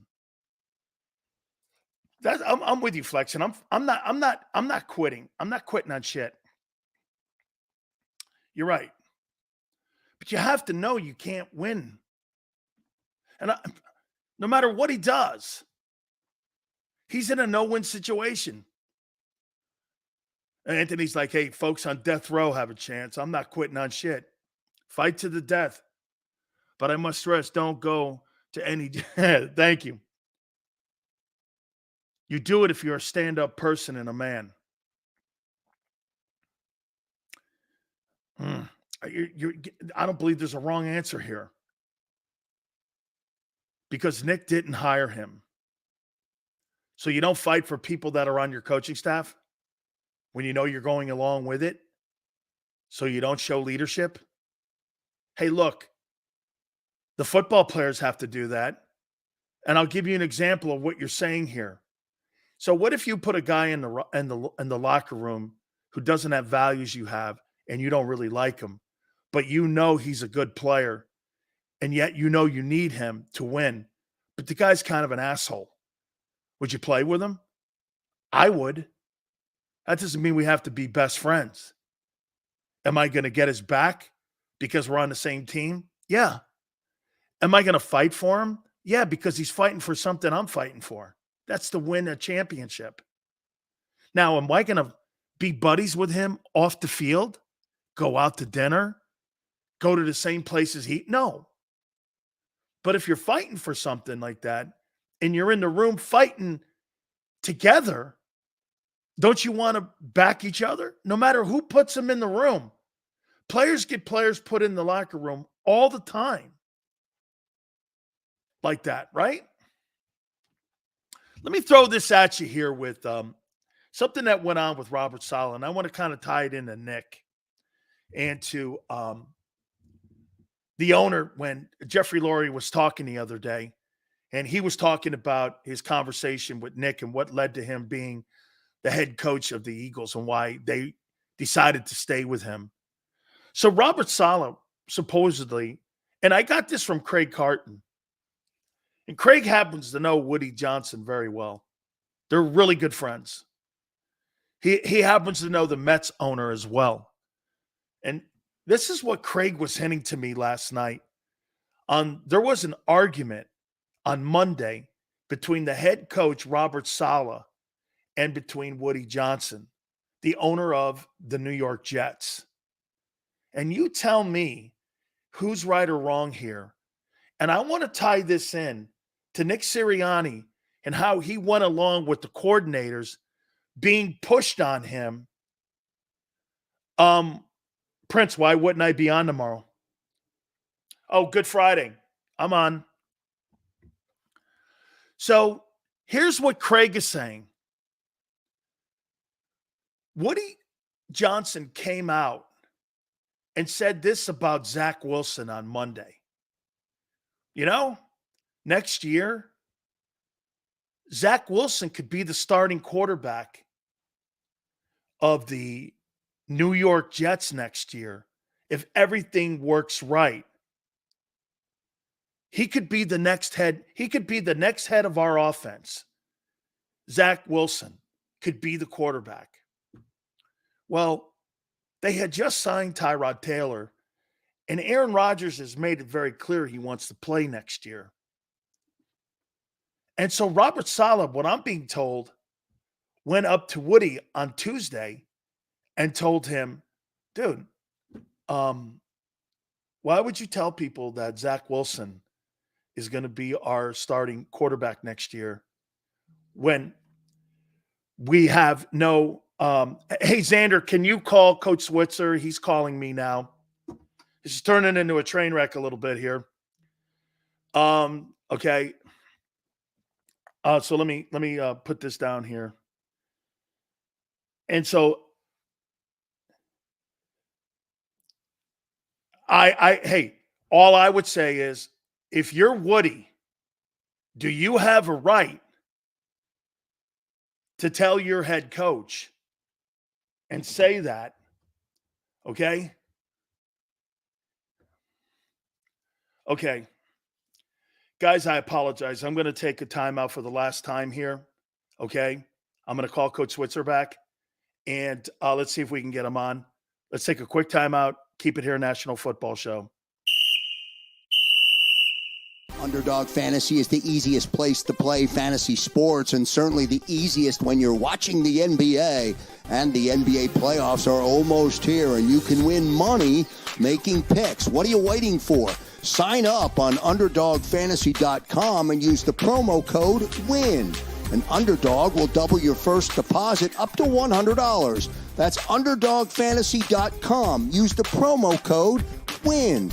Get ready for the NBA and get ready for the NBA playoffs. Go to UnderdogFantasy.com. Use the promo code WIN.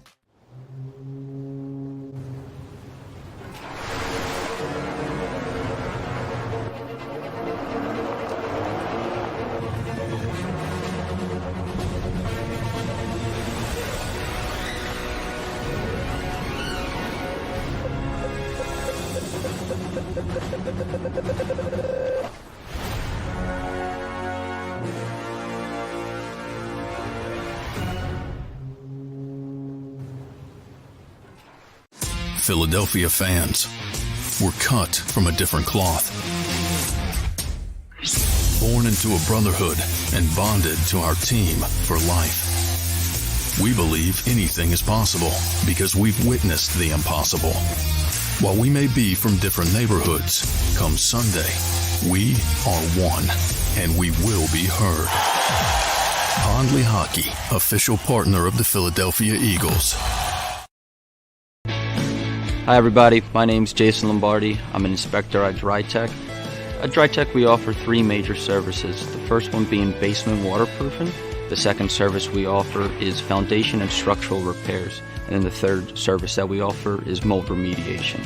If you feel you are having a waterproofing issue, give DryTech a call or check us out online.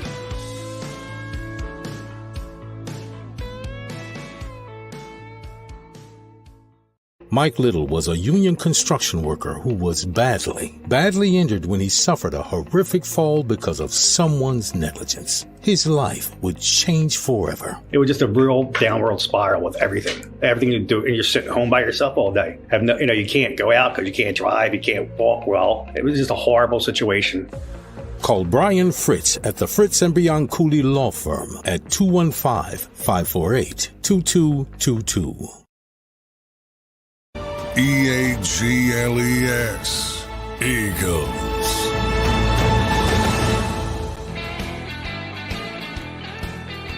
Now, I'm not the most technically savvy guy, but I don't know here. Let's hope we connect with Coach Switzer here. Let's see if this happens. I'm hoping it does. I'd like to catch up with my friend. We haven't spoken in a long time. I hope. Hey, right now, I sound like some Eagle fans. I hope Bryce Huff is a 3-down guy. I hope we get Barry Switzer on. Hey, is Coach coming on or isn't it? I just talked to him, so hopefully we're able to straighten this thing out. I don't know. I mean, I say right now, it's 50-50 sliding the other way, not happening. Sills, if Nick can't win, then he has nothing to lose. He's not in control. All he has is principles. If they fire him, it would help him get another job in the NFL. Bending the knee won't. Correct. Absolutely true. Absolutely correct. No getting around it. I think those guys absolutely fall into a lot of problems with that. Absolutely no question about it. That stuff ends up doing that. All right. You know what, folks? Before I bring Coach Switzer on, he and I go back a long way. And some of his guys were recruiting me. They gave me a scholarship, and I think what it was I wanted to stay on the East Coast with my grandparents. And Coach had so many legendary players at OU. And by the way, one of my best friends of all time is Leroy Selman. And when I got to the Buccaneers and the Bucs drafted me, he was one of the first people. And I told him I wore 93 in college because of him, because he wore 93 at OU. And that's one of the reasons I wanted to go. And so Coach Switzer was like, all right. So we ended up playing against Coach Switzer twice, once in Norman and then once in once in Norman and then once down at the Orange Bowl. And some legendary ball games with all the Bosworth teams. He won the national title in '85, and he's won 3 of them. And he's one of only 3 coaches to win a Super Bowl and a national championship. Here he is, Coach Switzer. Coach, how you doing, my friend? Dan, doing well here in Norman, Oklahoma, and sitting here in my office, and I'm glad I connected with you. Hey, I like your beard. I'm 80-something years old. I've never grown one. I'm finally turning mine loose, and I'm going to see what I can do with this. Coach, are you enjoying it? Are you? I mean, well, yeah, after all the years of coaching, are you enjoying? Because we had Dick Vermeil on yesterday, and right? Coach Vermeil looks like he's really enjoying his post NFL coaching career. Are you enjoying it? Sure, I am. I live on the campus of the university, Dan. I'm about 600 yards from the stadium. I have been here for 20 years. Well, I've been in Norman for 57 years. My wife, Becky, and I live on the campus corner, and Becky was a 25-year head coach of gymnastics here at Oklahoma. She was Olympian in '88, Seoul, Korea. So it's Oklahoma and all around here, I promise you. So I'm right across the street from the Tried Out and Pi-Phi house, a couple of fraternities. I don't know who in the hell they are, but I know the sororities. And it's kind of neat to be on the campus here. It keeps you kind of young, maybe. Coach, let me throw this at you here. Did you enjoy coaching in the college ranks, or did you enjoy your time in the NFL more? Well, they're totally different. In college, you're about developing young men. It used to be, not that way anymore with NIL. You know what NIL means, don't you? You know what it stands for, NIL? Now it's illegal. Hey, Coach, I wouldn't know anything about that at Miami. I'm just saying. Yeah, I know it. Yeah. I'll tell you what, that game we lost to Norman, if y'all didn't break Troy Aikman's damn leg, Jerome Brown and you and the rest of them, it broke his leg, put him out. We had a hell of a game going. Troy ran 48 yards for a touchdown. It was called back on the damn center on an option play. Hey, Coach, I gotta ask, because Troy was a teammate of mine in Dallas for a little bit. Is it true that once we broke Troy's leg, it was you that was instrumental in calling Terry Donahue and helping him get that transfer to UCLA? Well, yeah, it was true. Troy tells me that's true. Oh, yeah. Why wouldn't it be true? I'm going to help the players that played for me. But Troy was a gifted athlete. He had the it factor. He was a great arm. Saw him in high school as a 16-year-old. He ran a 4.6 40 and 6'4", 200 pounds. He could run then, and he was a young athlete. But obviously, he got bigger and heavier in pro, and still could move pretty good, but wasn't the runner he was in college. But anyway, when he broke his leg, I inserted Jamal Holloway, which was a gifted runner, great speed and quickness, and was it truly an option quarterback. But Troy wasn't truly an option quarterback. Hell, he's the first player picked in the draft as a quarterback in the NFL. I'm gonna tell you this, Coach. I know you're gonna love this, but one of my dearest friends is Marcus Dupree, and I told Marcus. I said, Marcus, if you didn't act like a bonehead, and you stayed on those 85 and 86 Oklahoma teams versus us, Coach, not taking anything away from Spencer Tillman or them guys, but that wasn't Marcus Dupree. No. You know what I'm saying? You bet. Let me tell you, Marcus didn't have the maturity, experience, coaching, all the factors that like Earl Campbell had. I saw Earl Campbell play in high school, and I came back from watching Earl play in Tyler, Texas in the mid-'70s. And I told my staff I've seen the first player I've ever seen that could go out of high school football, make one of the NFL teams, and start in the NFL as a running back. And I know I'm right about that. Marcus Dupree is the only other kid I've ever said had the talent to do that, but he didn't have the mental maturity to do that and the physical maturity to do that, because even though he's 6'3", 235 and can run 9.5, 100, he just still wasn't ready for that. But he proved the impossible. Marcus Dupree did the impossible. If you laid out a football for 4 years and got up to 335 pounds driving a truck, all of a sudden one day you decide, well, I'm going to go back and make an NFL team. Everybody would laugh at your ass. Hey, all the coaches have been in the league. Anybody that's played in the league, you can't do it. It's impossible. No way. He made the Rams. Hey, 3 years he played for him, and he went back and made it because he committed to himself. He didn't have a coach. He didn't have anyone motivating him. He didn't have anyone to drive him, push him every damn day in a damn garage. Hey, he did it himself. Well, that's the maturity you'd like for him. That's what Earl Campbell had when he was a senior in high school. Marcus didn't have that. And but truly, they're the two best I've ever seen coming out of high school. Most talented. Better than Dickerson? Yeah, well, Dickerson was a great one. Well, we had Adrian Peterson here. Adrian Peterson was unbelievable back. And that. Billy Sims. Oh, my God. Yeah, he's the first player picked in the draft. He played for me. He was won the Heisman. Should have won it two times. But I won as a junior. But anyway, yeah, I had some great backs here. But all of them are great. They're all in their own way. But those two are the most gifted that I've ever seen. Certainly Earl and Marcus. But anyway, the guy you got hanging over your shoulder, Leroy Selman back there, is special too. I'm telling you, he was the first player picked in the draft. He's first ballot NFL Hall of Famer. Just unbelievable. And better person too, Coach. Oh God! Oh, what a wonderful man. The whole family's that way. Lucius, Dewey, and Leroy, all three brothers. No play. What they did. When they played at Oklahoma in the 70s, they went 54-3-1 and 2 national championships back-to-back, 200 seasons back-to-back. And Leroy is the first player picked in the draft, and had a fabulous career with Tampa Bay, which was a new franchise, and they didn't have anybody worth a damn. And except like Ron Wolf is general manager, he says, I don't care who's the quarterback. We know we need a quarterback when you're a new franchise. But when Marcus Dupree's there in the draft, Leroy Selman's right there in the draft, you take Leroy Selman. I don't care who the quarterback is. Hey, and Coach, that's what he those did. first two teams that you coached at OU, if I'm not mistaken, I think they were on probation. I think that's what Leroy told me. Mm-hmm. We were. Were those two teams, in your opinion, the two best football teams you ever had, or do you put the 85 team in there somewhere? Well, no, here's at 74. I had 74 team, little Joe Washington, and those guys. The 74 team had eight of my defensive starters started in the NFL. Terry Peters at strong safety, Clyde Powers at corner for the Giants, Peters for the Redskins, Randy Hughes for the Dallas Cowboys safety. Then I had Jimbo Elrod, Leroy Selman, Dewey Selman. All those guys started in there. Luscious. Rod Schultz for New England Patriots. Oh, yeah, Lucius. All those guys were NFL players.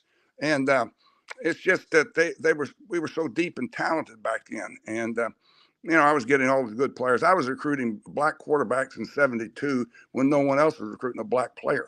And I was doing the right thing before anybody else did. And that was the right thing to do and helped me tremendously in the black community to be able in 72. Darrell Roy used to accuse me of cheating, Dan. I said, Darrell, you're not even recruiting the same players I'm recruiting. Coach, I want to tell you something. Jimmy Johnson told me that he learned from you in recruiting.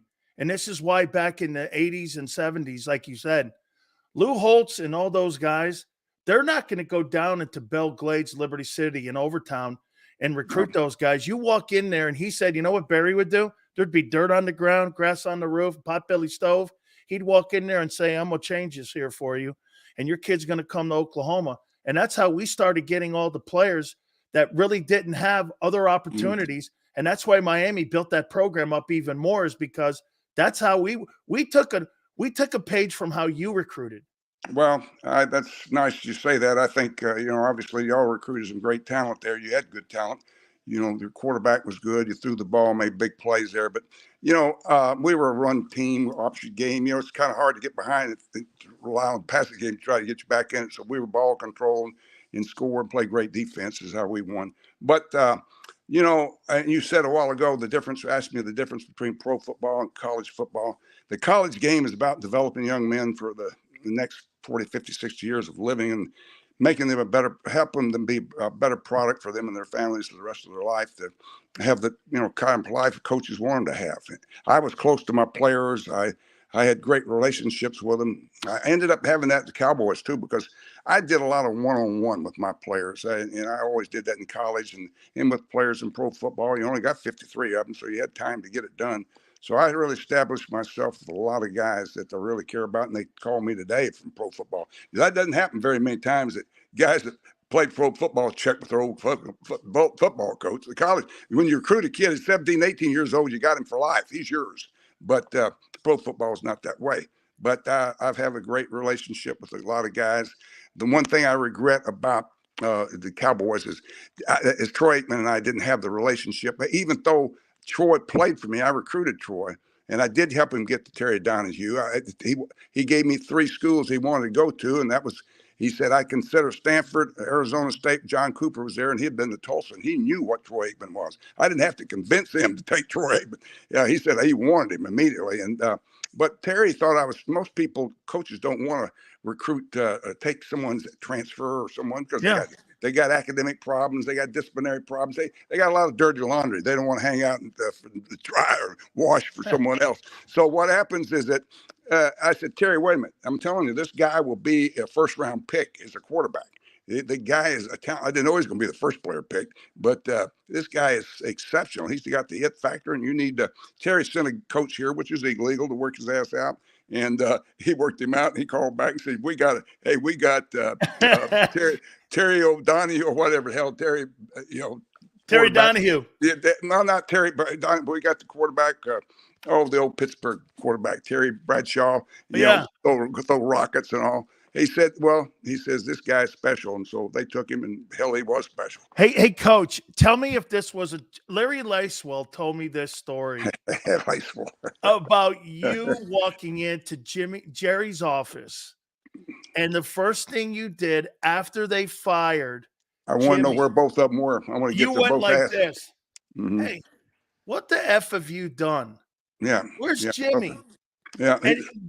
And from what I was told, Larry said, and Jerry said, Barry, Jimmy's gone. He goes, how could you two guys screw this thing up? Yeah. Is that a true story, Coach? Yeah, it's true. I said, how the hell do y'all screw something up like this? I tell you what, it's damn ego personalities. I tell you what, it's ridiculous. And I ate their ass up. You know, I was their coach at Arkansas. Yep. I was 5, 6 years older than both of them. Jimmy was 17 years old. Jerry was 17 years old. They're living in the Athlete dormitory at Arkansas. I was the dorm coach, so I spent a lot of time in the rooms with them. I knew every damn one of them real well. I got Jimmy his first college job. He was at Picayune, Mississippi. Didn't win a damn game. I called him and said, get Linda Kay, put Chad Brent in the car, drive your ass to Wichita, and Larry Lace will hire you as a defensive line coach. He did that, and that's how he got in college coaching. So, and then ended up, he was with me in Oklahoma. Awesome. Yeah, he was with me at Oklahoma for 4 years. So, you know, Jimmy and I were close here. But I knew that Jerry, if they split up, Jerry's going to call me because he had a short list. There's only 2 people on the list. It was Jimmy and me. That was his list for the head coaches at Dallas Cowboys. And he called me that day, March 28th, 1994, and he says, you want to coach the Cowboys? I said, hell, I didn't know the job was open. He said, well, it's fixing to be. I said, well, hell, call me when the job is open.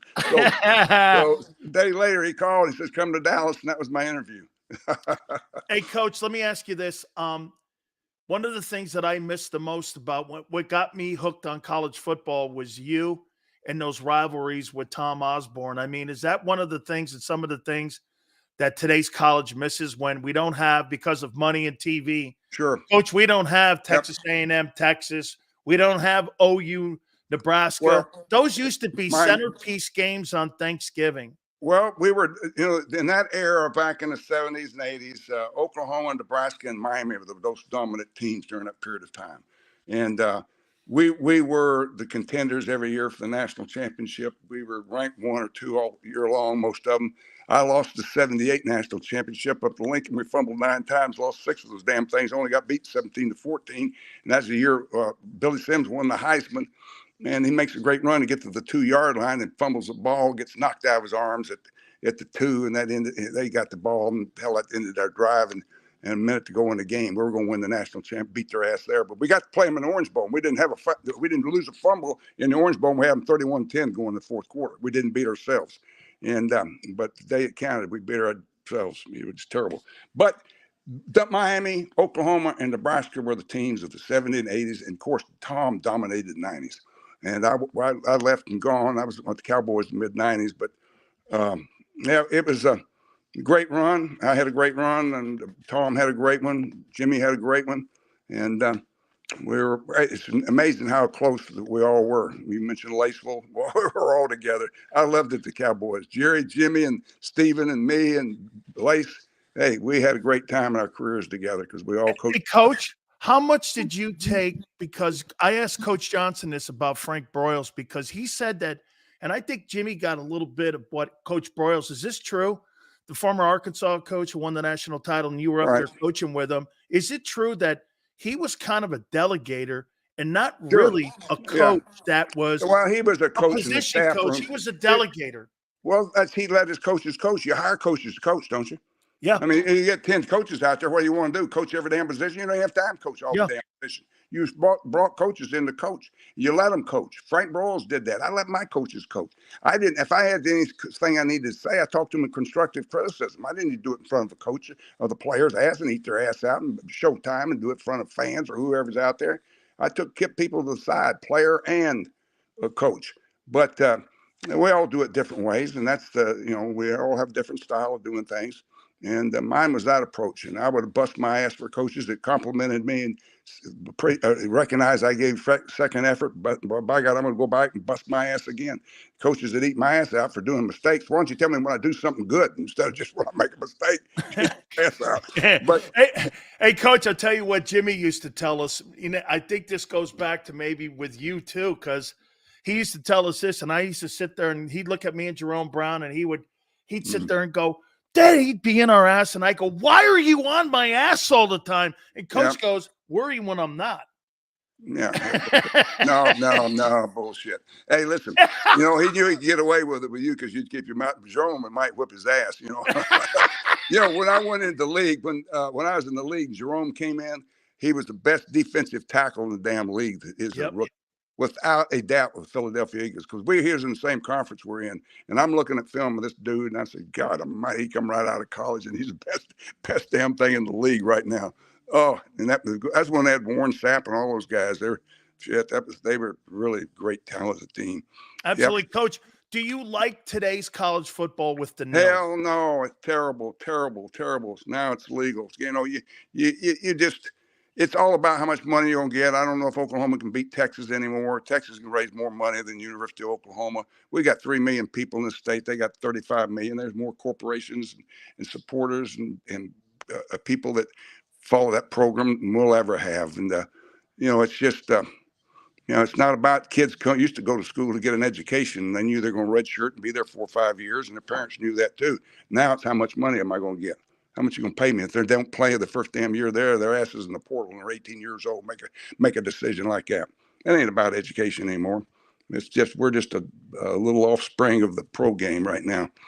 Hey, but Coach, anyway, how come Oklahoma has been able to survive all the last couple decades and Nebraska hasn't been able to? Coach, I got to tell you, in my lifetime, I don't ever remember Nebraska being as poor for as long as they've been. They were never less than a 10-win team. Now they can't win 6. I know it. Well, it's back when they took a lot. They have 300 dressed out back when we were coaching. I'd have 250. It's back when I could take 50 a year. Then they went to 30 limit and 72, freshmen being eligible. And you still redshirt all 30 of them and bring in another 30 the next year. And kids didn't hit the field till they're really a sophomore or junior. And after they redshirted, you know what I mean? Well, Coach, I think you changed the rule where 85, like it was in the mid-'80s, where colleges had to go to 85 because they were saying you in Nebraska were hiding all the good players on your team. That might have been true, but really, it was a numbers game, and that's why they had so much depth and experience. When I played Nebraska team, they were average age was 21.6 years of age. I was 19.7 years of age because I had so many young freshmen that could play for me, and talented kids out of Texas and all. My running backs were all young and fast and good and talented, but they're all 18 years, 19 years old. But Nebraska was always an older team because they had so many numbers and they redshirted so many that they didn't hit the field of their 3rd year of big linemen. But anyway, Dan, my phone's going to drop dead on your ass right here. Hey, I'm going to do one last one here. Can you imagine Brian Bosworth in today's NIL? Well, he'd get a lot. He's a great player, really was. People say he was a bust. Bullshit. He was drafted as supplemental round, first player pick, and he starts. When you start as a pro team, as a rookie, you're not a bust. And 3 years later, his damn shoulders, because all the steroids he took, his total ligaments were gone, so he couldn't play anymore. So anyway, it's all right. Hey, Coach, I'm going to let you go because I don't want the phone to die here. But just so you know, Bosworth, me, Chris Carter, we're all drafted in the same supplemental draft. Okay, well, great. Good, Dan. Hey, it's great to catch up with you. I had Tony Casillas on the other day. He says to say hi to you. You bet. Hey, I'm going to be with Boz and Tony Casillas next weekend. We're going to Dallas. We're flying into Washington to do a signing, a pro deal, signing, autograph deal. I'm going to be with all 3 of us will be together. The only reason I didn't go to Oklahoma was you didn't have 2 DTs. You only had Casillas. I said, that's not for me then. Tony was he was the first player picked in the draft, defensive lineman. He was his second player in the draft. Yeah. Pick. And he played 12 years, and he was the first defensive lineman to go. Absolutely. But, Coach, I'll let you go. Thank you so much, my friend. Take care, guys. Bye-bye. You got it. The great Barry Switzer, Hall of Famer, one of my dear friends. I really loved talking with Coach. Absolutely great. Hit the like button here. Guys, don't forget, March Madness is here. JAKIB Sports is looking for a select 500 folks from our loyal viewers and subscribers to sign up. You get our great partner, Underdog Fantasy. The minimum is $10. God, that was awesome. $10, that's it. It takes to sign up. They'll match you all the way up to 100. But if you want to go $50, they'll match you $50. During the NCAA tournament for March Madness, the promo code is WIN. The promo code is WIN. Hey, yeah, remember the days? And back in the day, Nebraska and Oklahoma on Thanksgiving. When I was a kid, man, the games that mattered the most to me when I was a kid growing up, Notre Dame, Notre Dame SC, actually Pitt Penn State was a really big game back in the day. Pitt Penn State was a big game. Texas A&M, Texas, Oklahoma, Nebraska, USC, UCLA. Those are all Alabama, Auburn, still to this day. In my opinion, I would say that the greatest rivalry in college football, still to this day, Auburn, Alabama, or Michigan, Ohio State. Yeah, Jim McKay and Keith Jackson. I had the pleasure of Keith Jackson calling my games when I was in college, along with Brent Musburger. How about that, Yale? I got Brent Musburger. If you go to my highlight reel, Brent Musburger goes, and Dan Sileo from Stamford, Connecticut, And I got another one with Keith Jackson calling my name out when I was playing against Pitt. And my family came in to watch me play at Pitt, and there's Keith Jackson, Dan Sileo, Stamford, Connecticut. And you're like, holy cow, Keith Jackson said my name. Absolutely, man. Oh, back in the day like that, man. Every kid wanted to have those guys. I didn't have Chris Schenkel. I was too old or too young for that. But I did have Keith Jackson and Brent Musburger called my games. And we were on every weekend. And we were on a national televised game every single year. So it was a lot of fun, man, playing in a Red River rival too. That's right, Texas OU. That's still a big, giant game to this day. Dorsett run against Penn State defense. Hey, Bob, dude, Penn State and Pitt, that game on the East Coast, that's what, again, another game that got me hooked on college sports was that Penn State-Pitt game. Because there wasn't really any East Coast football teams. Rutgers stunk. Boston College was kind of good. But then I always watched Pitt, Penn State. My cousin played. Dave Pizzulli played at Pitt. One of my best friends, Tony Brown, played at Pitt. That's why I got a lot of – Dave Wannstedt coached me. He played at Pitt. I really enjoyed that, man. That was really awesome. Tony had 300 yards against Penn State. Cosell – no. Chris, I don't think Cosell called college games. I know Keith Jackson did. Chris Schenkel did. I don't think Jim McKay. You know, Jim McKay, here's a distinction on Jim McKay. Do you know he never called a World Series, a Super Bowl, an NHL Finals, or an MLB World Series? And he's arguably the most famous broadcaster in the history of broadcasting because he did ABC's Wide World of Sports. Okay? I mean, unbelievable. It's great football. Right. Big Sills took gifts. He said so. So wait a minute here, Chris. Chris says I took gifts. Let's see. Chris, hey, statute of limitations is up. So we had a place called Monty Trainers in South Florida. It's the Joe Stone Crab. And we would get these little business cards, and on the back, Joe would sign something for us. Give this guy a meal, no alcohol. There was always no alcohol. No alcohol. If we got the meal, you didn't get alcohol. He didn't want to be responsible for that. And I don't blame him.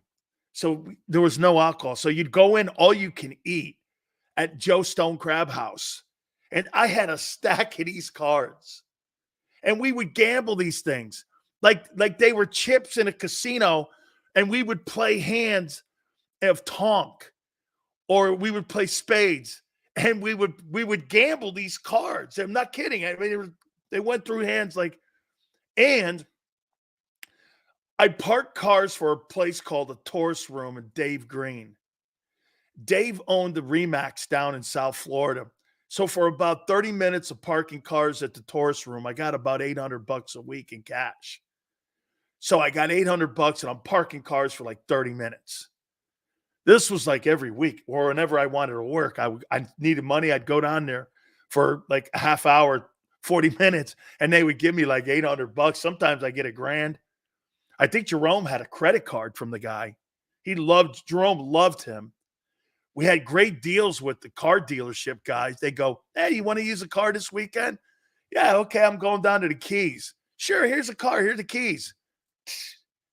What about the insurance? Don't worry about it. Would have killed somebody. Nobody cared. I mean, it was crazy, man.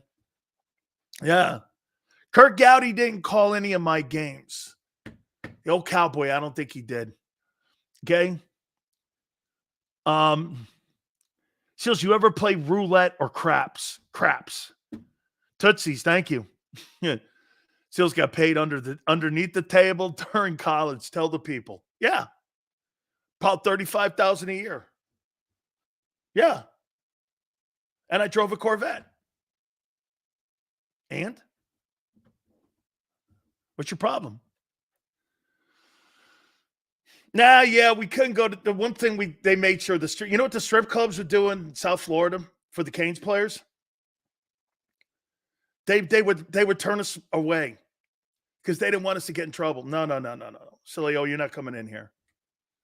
We're like, come on, man. Hey, sorry, Aunt Betty. They're like this. Come on, man. Hey, Tootsie, no, we couldn't go in. The community made sure we couldn't go in those places. Yeah, honest to God, we'd walk in like this with a hat on, and the bouncers would all go like this, and the manager, that's not happening. You're not coming in here. We'll give you a sandwich. You want to eat something? You want some soda or you want some iced tea? And we would go to all the strip clubs were teamed up against the Canes football program. We couldn't go in. They wouldn't let us in. You ever notice we did a lot of shit in Miami? The one thing we were never in trouble at strip clubs because we weren't allowed in. And it wasn't the coach saying we couldn't go in. We couldn't go in anywhere. Well, we tried. We tried all the time, man. We tried. We'd even ask Luther to help us. No way. Luther would be the same way. You're not going in there. Now, what Luther would do, just so you know, here, Yale, Luther would get the top 2 floors of the Fountain Blue, and he would rent them out every year for our party. Hey, wait a minute, Anthony, you'll love this. So what he would do is he would bring and he would invite some of the Hurricane players. And this is where you meet Ice Cube and Eazy, Tone Loc. Who else? Master P. All these guys knew Luther. And these guys are DJing at our post-college football season party. We had 2. One they had to wear in a tie for the school, and one that Luther had. And all these stripper chicks that Luther would have on his albums would be at these parties. And everyone had a room. I mean, it was like being at P. Diddy's. I had to sneak that in. Luther Campbell, Taylor. Hey, Manster, it was like being at P. Diddy's. All right? Where am I? P. Diddy's? Hey, Sills, do you remember the movie from back in the day called The Program? My brother was involved in that. Hey, Wayne, I was involved in Any Given Sunday because they filmed it at the Orange Bowl back in the day. Yeah, man, that's cool. That movie was filmed at South Carolina Football Stadium. Yeah, man. Luther would have a party like P. Diddy. Big Sills, how you doing? Yeah. Holy cow, man. Told you this. Hey, Twiz, told you. Pretty soon this guy's going to be in a barbershop quartet in a prison jail. And he and R. Kelly are going to be doo-wopping to Don't Drop the Soap. Yeah. Don't drop the soap. How you doing? My brother played for the Gamecocks. Hey, Wayne, just really quick before I take a time out here. So South Carolina had a cool idea that they thought that they would open up Bryce Stadium. And they would open it up the very first game. Wayne, look it up. Do me a favor, Wayne. Look up the first game that Bryce Stadium had and the opening game of that stadium and tell me what the score was.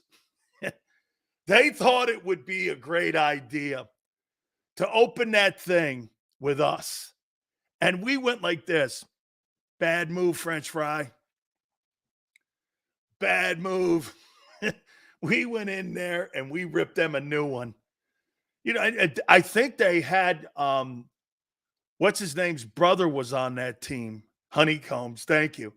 Hey, Wayne, I think the tight end from Denver's brother, Sterling Sharp, was on that team. And Sterling was a good ball player. Uncle Luke had parties like P. Diddy. No comment. No, they opened that thing with us. Their home opener with us. I thought they opened it with us, Yale. I thought that thing was with us. I must be mistaken. I thought they opened that with us, like in '86. That stadium was, it's a great, Chuck, it is a great place. I might be wrong then, because they played us the opening game in '86, and we beat the tar out of them. Okay, well, you might be right then. I could be wrong. I thought we played the opening game at Bryce Stadium there in South Carolina in '86 when they opened that thing. We walk in and they go, hey, did you hear they're going to open up a brand new stadium, the Gamecocks? I said, with us? Well, that's a bad move. Some teams had the crazy idea that they would schedule us for homecoming. Another bad idea. That wasn't working. All right, I'm going to take a timeout. Don't forget our good friends at March Madness. Please, JAKIB Sports is looking for some great subscribers. We want you to please jump aboard with us with our friend. We're teaming up with Underdog Fantasy. They'll match you all the way up until $100. The promo code is WIN. W-I-N. That's W-I-N. Power Hour's coming up. We'll reset. Keep it here, National Football Show. Underdog Fantasy is the easiest place to play fantasy sports, and certainly the easiest when you're watching the NBA. And the NBA playoffs are almost here, and you can win money making picks. What are you waiting for? Sign up on UnderdogFantasy.com and use the promo code WIN. An Underdog will double your first deposit up to $100. That's UnderdogFantasy.com. Use the promo code WIN. Get ready for the NBA and get ready for the NBA playoffs. Go to UnderdogFantasy.com. Use the promo code WIN.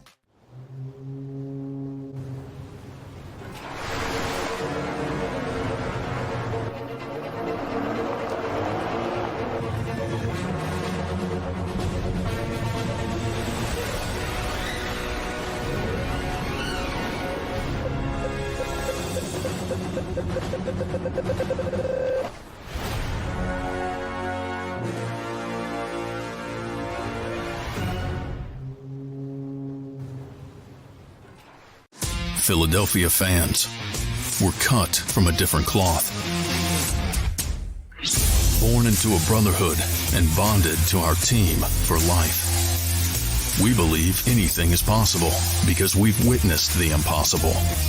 While we may be from different neighborhoods, come Sunday, we are one, and we will be heard. Pondley Hockey, official partner of the Philadelphia Eagles. Hi everybody, my name's Jason Lombardi. I'm an inspector at DryTech. At DryTech we offer three major services, the first one being basement waterproofing. The second service we offer is foundation and structural repairs. And then the third service that we offer is mold remediation. If you feel you are having a waterproofing issue, give DryTech a call or check us out online.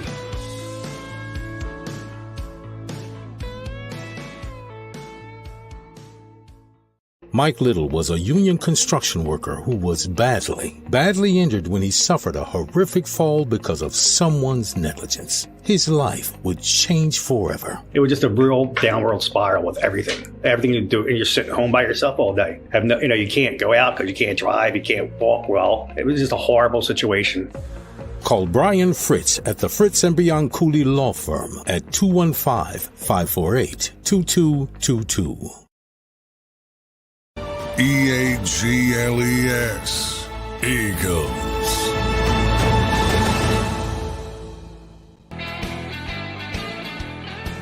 Big Sills, hit the like button. Appreciate you guys hanging tight.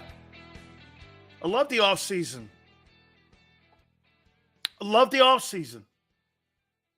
This is the time of the year where, guess what?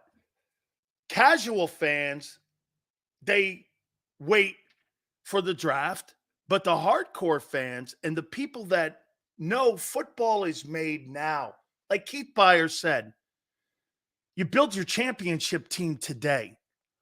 You validate it in September. That's when you validate it.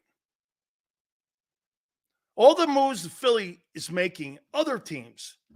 Dude, that thing in Pittsburgh is so sensational. $5 million is all you're spending.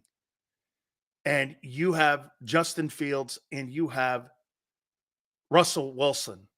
Some of you are going like this. Sills, isn't that a gamble? No, it's not a gamble because it's not an economical gamble. If they shit the bed, those two quarterbacks, they lost nothing. Two players at $5 million total cost, that's not a death grip on your organization. If that bombs, you just move off them. Okay? I mean, look at teams. Look at what the 49ers did. They gave up 3 ones for one quarterback who stunk and is not as good as any of those two quarterbacks. 3 ones you gave up for him. And money. And draft equity. I mean, and you go like this, well, those guys are washed. And if they are, so be it. I'd rather have that get this. I'd rather make that gamble with Russell Wilson and Justin Fields than with Bryce Young or Bryce Huff. I don't know if Bryce Huff can play. Neither do you. He was never a starter in New York. How do you know he's a 3-down guy? You have more of a, and he's a 1-year wonder as of right now. You don't know if he can play. You have no idea if Bryce Huff can play at that consistent level year in and year out. He didn't have 15 sacks. That's not what he had. Is that what you're projecting? That he's going to get 15 sacks for a guy who doesn't start for you. So you're assuming, is that right? I'm awake or you? You're saying that Bryce Huff is going to start. Is that right? When he couldn't start in New York. Oh, but he will. How's he going to do that as a non-starter? You paid $17 million. I'm trying to make a point here. Chris, I'm trying to make a point here on value and risk. You have more of a risk in Bryce Huff than the Steelers do at the most important position. That's with the quarterback because they're only spending $5 million. You're assuming, like I'm awake or you, that he's going to get 15 sacks and he's going to play 3 downs. Something he's never done. Something he's never done. You're assuming this. And if you're going to assume something, make sure it doesn't cost you a lot. That's all I'm saying. Hey, by the way, you know how sometimes our good friend, Big Bill, he went into that NFLPA report. Let me tell you what Art Rooney and what Clark Hunt think of that thing. Do you know what they said about that report? The NFLPA gives out those fictitious grades for organizations because you know why? Certain organizations have a better relationship with the NFL Players Association than with other owners.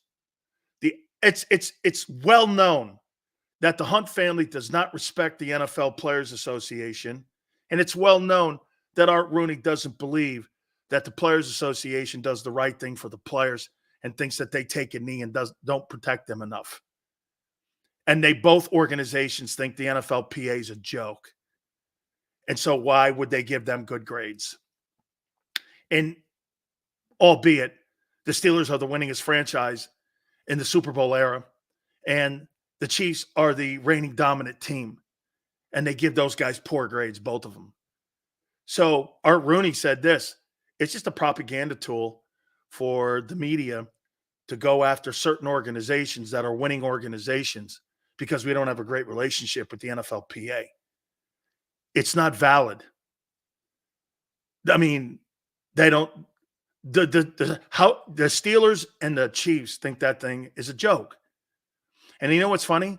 You would never find a Steeler, or you would never really find a Chief that didn't like playing in those places. I mean, I don't hear a lot of people saying, I hated being a Steeler. I don't hear a lot of people saying, I hated being a Chief. The cornerback spot is next to be devalued because of the tackling rules. I think the other way, Death Row, I think you got to have exceptional cover guys back there. Can I tell you this? Death Row, Deion Sanders today would be a superstar. You know, he's not the greatest tackler, okay, but he's going to get you on the ground, and you're not going to be able to complete passes on him. But he's not trying to get you on the ground. He's trying to make interceptions. Sanders would be a superstar today. Guys like Ronnie Lott couldn't play corner.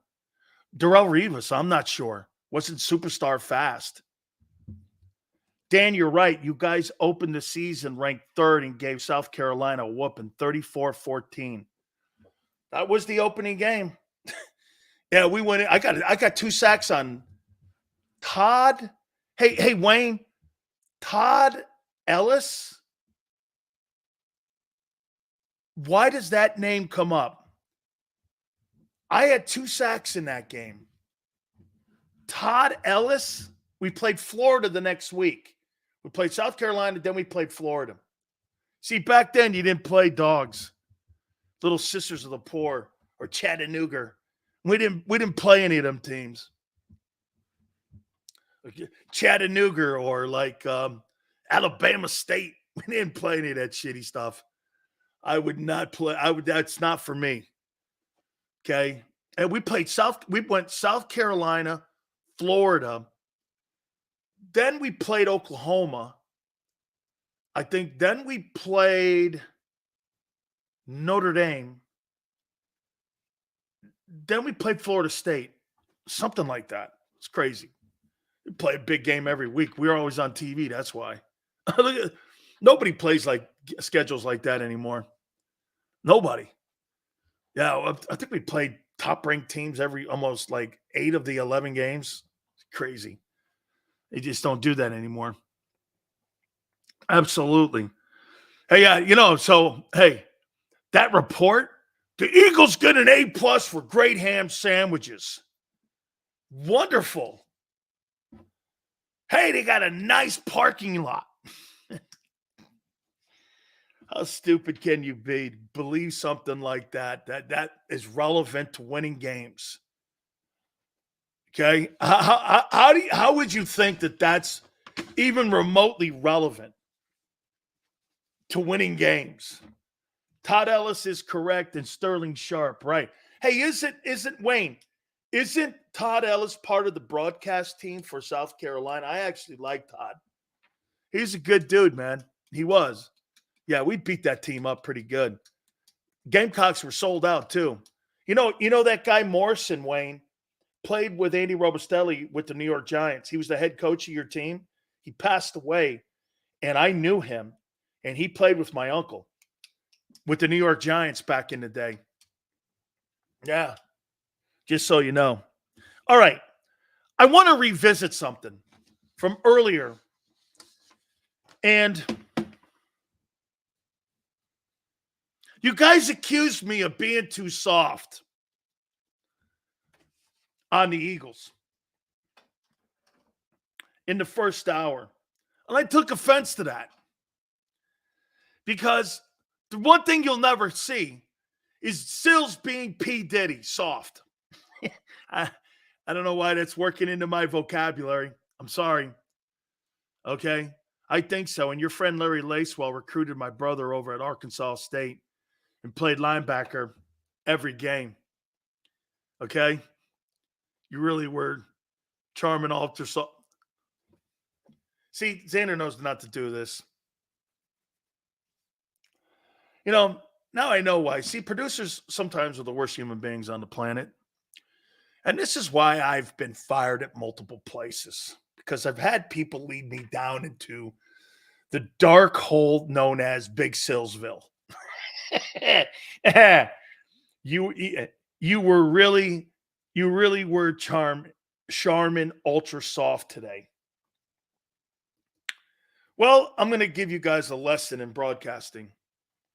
Something our friend Rush Limbaugh taught me. Not every day a person needs an enema.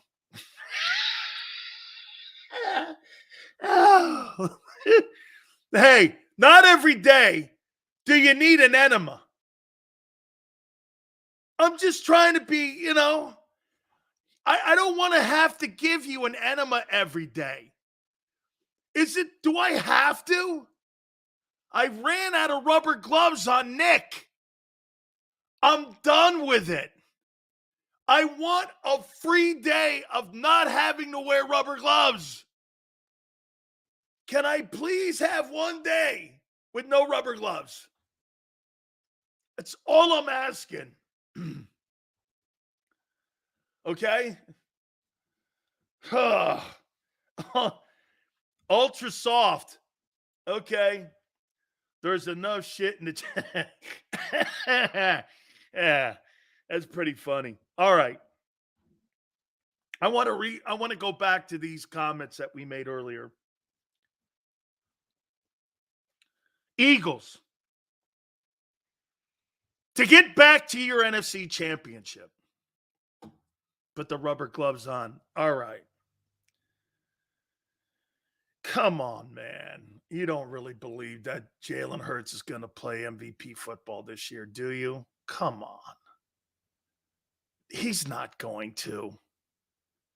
Come on. Let's be, I think it's maybe the way I approached it in the first hour. I'm going to come at this the Big Sills way. Come on.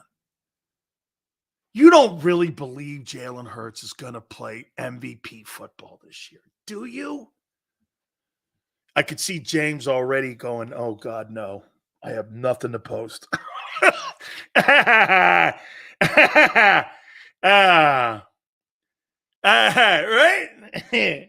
Oh, God, here we go. Right? If they run the RPO, yes. Agreed, Corey. African, for my show, yes, I do too. I know you don't believe it, but I do too. It's good for my show. Hey, African surf, it's great if I'm wrong. Every time I've been right, I've been fired. Hey, trust me, being right in my business is not always the smartest move. Just know that. My wife will tell me that all the time. Hey, congratulations, you're right. Now you're out of work. What? Yeah. Yeah. Congratulations, you were right. Ugh. Yeah, I like working on Mondays. Dan Eagle should go 22 Kool-Aid. Verse 50. Verse is gonna be up in the 12s. Okay. Right? Hey, African surf, man. Congratulations, you're right. You're fired. Oh, talking shit on Hurts, right? So you guys know. Here's my wife talking shit on Hurts again. Man, kid's a good guy. Why don't you like him? I go, I what do you mean, why do I don't like him? It has nothing to do with whether I like him or not. The kid shit the bed last year, he goes. Okay, so 2024 is coming up. Okay. Oh, Jesus criminy. Haven't you sucked? Now that's not right. And she's like, gee, right? Yeah, my wife likes the guy. She does. I'm like, I'm kind of Switzerland on the dude. How many people really believe that Saquon Barkley's going to stay healthy? How many games does Barkley play this year? Teron Arnold's good. He might be up towards. He's going to be in the 15s, 13, 14, 15. Look at Cosmo, 2. How many games does Barkley miss this year? Mr. International, 17. Oh, no, that would be a disaster. He plays every game, 17. So, this is games that you're saying that he plays. Okay, 12 to 14 games he plays. Flexens has him playing 7. I don't give him 13 games. They said the same thing about CMC when he went to the Niners. He'll play every game. But the only difference is, no, that's a pretty good health comparison. That is. Shitty Carolina team. McCaffrey was hurt a lot. McCaffrey, how many games has he missed since he's been in San Francisco? 2? That's a pretty good comp. You're right. McCaffrey's health has been better in San Francisco because the better people around him. Why wouldn't that work for Saquon? It would. You have something to fall back on and go, well, it helped McCaffrey. Todd Ellis does a tremendous job on Learfield calling Gamecock games. My daughter's a senior. It's a great school. It's a fabulous school, South Carolina. Their baseball program is off the charts. Didn't Jalen fumble in the Super Bowl like McCaffrey? Yes. Sills, Arnold, or Bowers? Bowers. Dan Saquon has played more games in the last 3 years than McCaffrey did.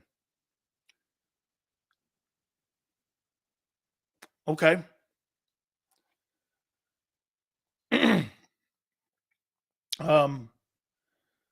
Much as I want Barkley to play all the games, McCaffrey to Barkley ain't apples to apples. It's not. He's better.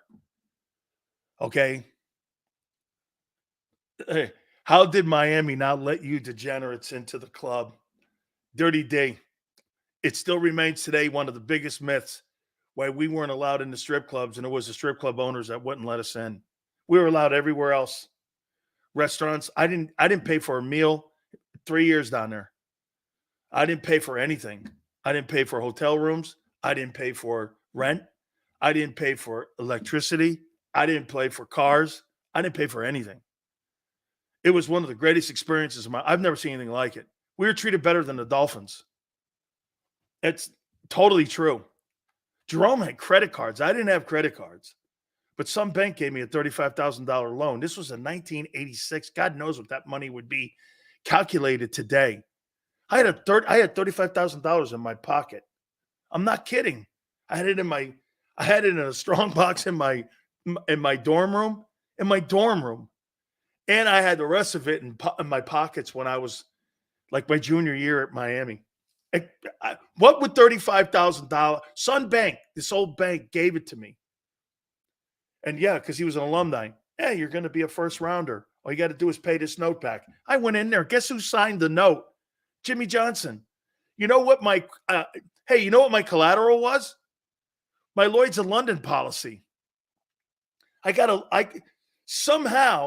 think my grandfather signed off on it too. Somebody paid $10,000 for that was that you had to pay for a $500,000 insurance policy. And my grandfather signed it. Jimmy signed it. I took it to the bank. No one knew what I was doing there. This was in my head. I did this. And the guy looked at me and he called up some NFL teams. He goes, we'll give you a $35,000 loan. I went down and bought a car and I paid $1 for it. And I did all this. I came up with all this. And Jimmy goes, you came up with all this? The next year they changed the rule. You couldn't get your head coach to co-sign on your Lloyd's of London policy. That was because I did that. I went right down there and I go, hey, Anthony Abrams, or I went down to Norman Brayman. And I went down, hey, get this, Slagger. I went down to Norman Brayman and I go, yeah. He goes, okay, sure. Here's your car. True story, man. Lloyd's of London was reported as being on the hook for $2.3 billion on the boat hitting the bridge. Woof. Oh. Cosmo. Seals tell me that the Niners look like Andy Reid's Eagles right now. No way. Oh, yeah. Yeah. Yeah. Oh, man. Maniac has, wait a minute. Maniac been here since the second JAKIB episode. And Maniac doesn't get a blue star. Damn. Maniac. I don't know, Maniac. Damn. You've been, Maniac, is that true? Xander's treating you like that? Damn. Come on, Xander. Poor Maniac. He's been here through thick and thin. Does he have a wrench? I can't tell you how many people were DMing me on my Twitter page. Hey, how come Xander hasn't given me a DM? How come he hasn't given me a wrench? I go, I don't even know what the hell you're talking about. A what? A wrench? He goes, yeah, I don't have a wrench. And I'm like, I go, maybe it's got something to do with the super chats. Because I know that he rewards everybody that, he rewards everybody with a wrench that are super chat guys. Hey, flexing, DM and Sills for a wrench is nasty work. Wrench, not wench. Wrench. Get it right. Flexing, wrench, not wench. I got some crazy ass. Sills said I'd always be welcome when I made the host pop his top about COVID. You're always welcome. Chris gives me as much shit as anybody I've ever been around. Well, excluding my aunt and my wife and my kid. He's in there. Oh, and Xander. Xander's slowly moving up the shit pile list on giving me shit too. He's slowly moving up. But he has to give me shit because he takes more shit than gives it to me. So, I mean, we have just a shit mess here. I don't know. Right? Send me a super chat, Maniac. Oh, hey, you're awesome there. Big Marshall. There he is. Wrench and blue star. Holy cow. Total disrespect. Xander gets a pass on this one. Maniac, when you're fishing, starting Sills, I never got my hooter. I think the last guy's using them. Just saying. Just saying. Okay? Shout out to the made man. Is that the wrench club? This is hilarious. Everyone's complaining about not getting a wrench or not getting a blue star. All right. Let me go down this list again. Should the Eagles draft a center, leave Juergens at guard? Or should they move him over and draft another offensive lineman and try to play and find out if Steen and someone else can play there? What would be Stoutland's move there? Would it be Hey, by the way, it is true. There was a conversation that when Cliff Kingsbury was interviewing for the job, he wanted to bring his own offensive line coach in. And that was also one of the reasons why they went immediately cold on him. They were like, no way. And that was really the tip of it. I thought that Cliff Kingsbury and everything was working out, but he said he would like to have them interview his offensive line coach. I don't know who that was, but I found that out the other day. And the Eagles were like this. No way. No way. Okay. Cosmo, he was a bigger miss. Isaac Seumalo. He was a bigger miss than what people thought he was. Okay. I'm not saying that Jurgens played poorly. That's not what I'm saying over there. But I am saying that he's Hennessy or Cam at center.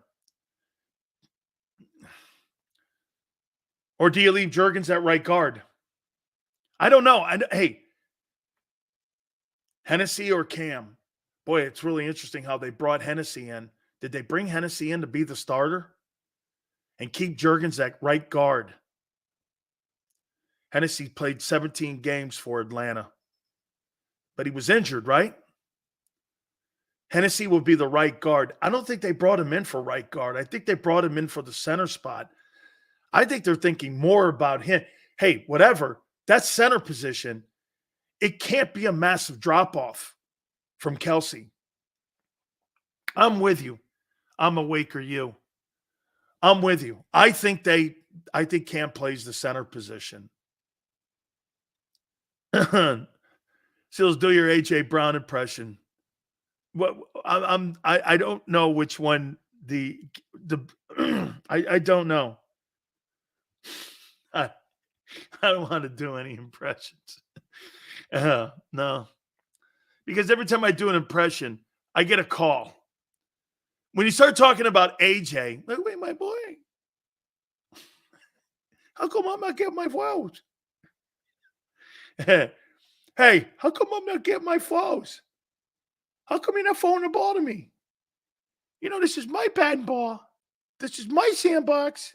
How come Jalen, I'm not going to be your friend anymore. I'm going to call WIP up. Damn them. Damn them. I'm going to call WIP. And what I'm going to do then, I'm going to call WIP and I'm going to tell them how bad everybody's beating me over here. Hennessy. Damn good drink, Dirty D. Won the starting job every year in Atlanta. He just couldn't stay healthy. He was amazing talent, though. That's a damn shame. How can you even think about bringing in your O-line with the success of Stoutland? I'm with you on that. That would turn me off immediately, too. AJ needs to toughen up. Why we can't go up? What do you mean? I got 14 yards anyway. I got 14 yards. I get my number. He's such a baby. He is. It's captain of your team, too. I can get my numbers. You tell me you don't think A.J. Brown has done this. Damn! That's so unbecoming of a dude. Damn!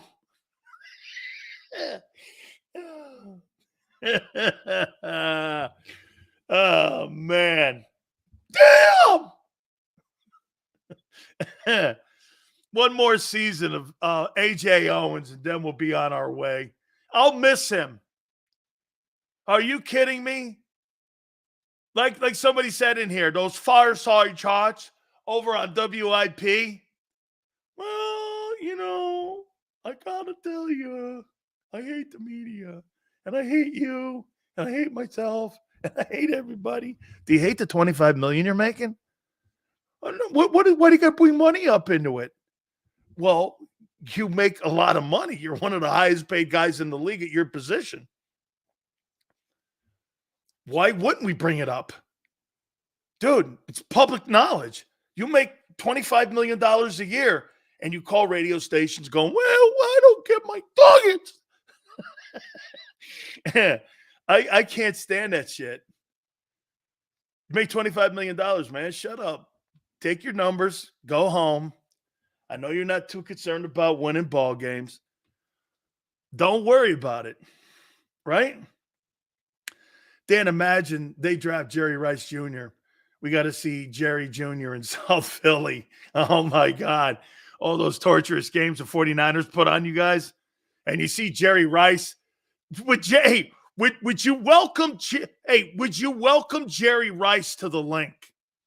Oh, my. I played in that era. Would you welcome Jerry Rice into the link? Would you welcome him in? look at absolutely not. Holy cow. You draft they worked him out too you worked him out too, I think, Rice's kid, right? You've worked him out. But inviting, hey, Jerry, come on in. Isn't this the guy that tortured us during the 80s and put us on our backside and put that gangrene defense to bed numerous times? Jerry Rice, that Jerry Rice? You're going to let him back in? Man, thank God you dropped the vet. Oh, man. Hey, 85. You know I know what I'm talking about, right? Rice dropped that building, the vet, numerous times. Come to the link at your own investment. Hey, Jerry, you come to the vet, man. There's going to be people in the stands that they hold. Hey, from what I can tell, Manster, right? From what I could tell, some Philly fans hold grudges, like your Nicky Scarfo. Hey, is that the guy that did that in 88? That guy? So that guy's been in witness protection how long now? What, 40 years? Hey, that Jerry Rice. That guy. He's in my house? Do me a favor. Send him down this cocktail. Hang on for a second. I got to go to the lavatory. Hey, tell him it's extra spicy because that's how we do things here in Philly. Right?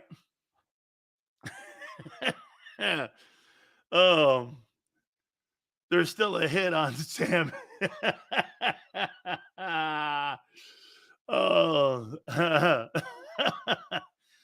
Sills, which crybaby would you want in your team, AJ or Debo? AJ.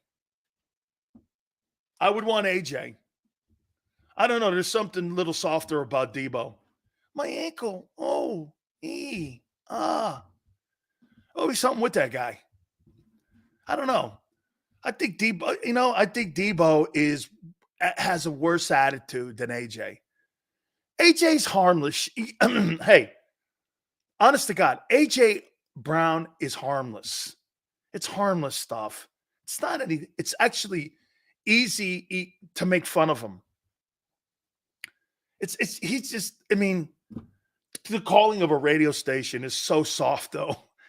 It's like telling on someone, hey, Xander and Big Joe are being mean to me. I want all of you guys to know. I know people that work in my business in Philly who do that. Hey, you want to know and you want to hear a story? I get tweeted badly by Big Joe and Xander. Really? No way.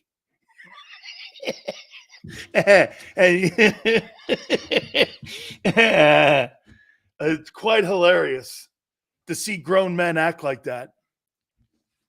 But I witnessed that at NBC News. I can't believe they put that person on the air. You know, this has nothing to do with being a Trump. Oh, really? Yeah. Okay. Yeah, sure. Yeah. You know, hey, going back over some of the things for you to be a contender this year. Okay. Sales 3 years at JAKIB. You're doing good. Thank you. Thank you, Chris. Actually, Chris, my aunt and I say this all the time. They absolutely threw me up. I'm unlike everyone else who doesn't give them credit. I will. They threw a lifeline to me, and they saved me from going into the abyss because everyone called me toxic. Cosmo goes Sills, but you played with 10 players. What that means. Okay. Dallas Goedert. Chris,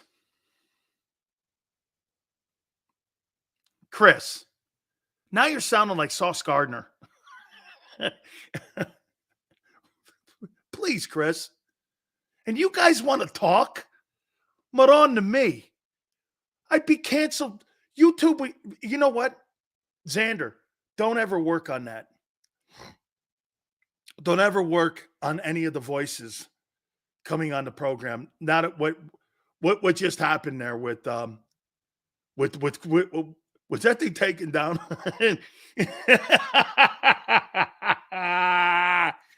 Hey, I'd be canceled by YouTube in a second.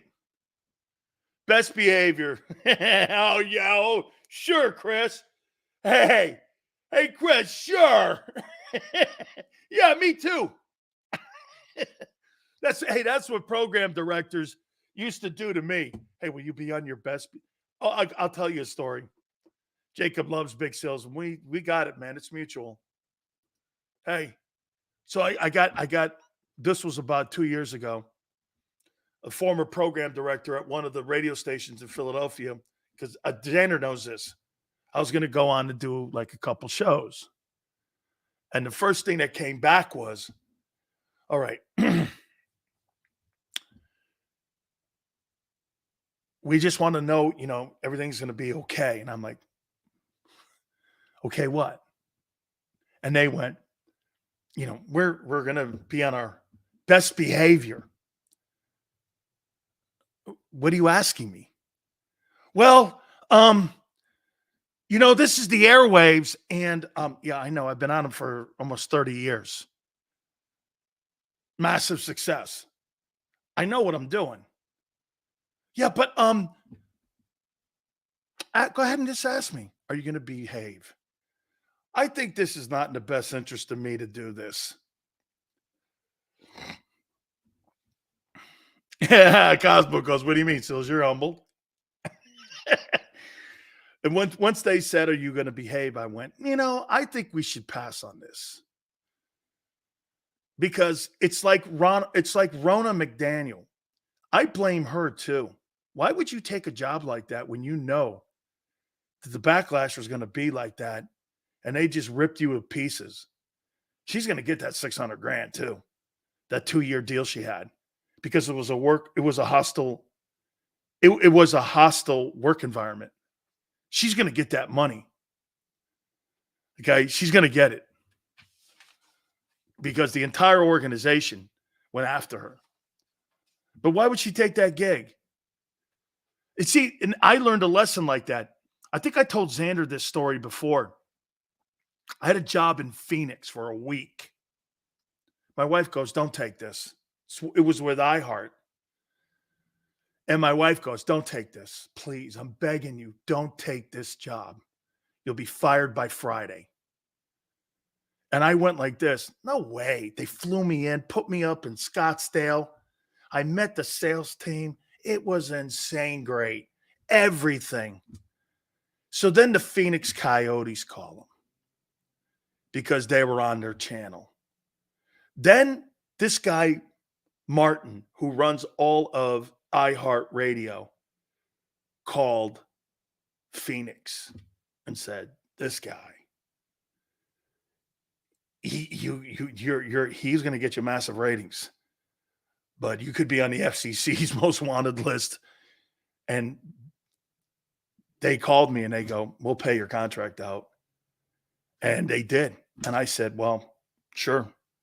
And they never put a press release out. They never did anything. They never fired me because they paid me. I worked a week. And I was like, I should never have took the job. My wife was dead on right. Why would you take this? This is the same company that hired you when you said the monkey comment. And they're going to bring all this up. And sure enough, my wife was dead on. Why would you take that? They wanted me to move to Phoenix for 50 grand or 65 grand. I was like, no way. I'm doing it from my house. Crazy.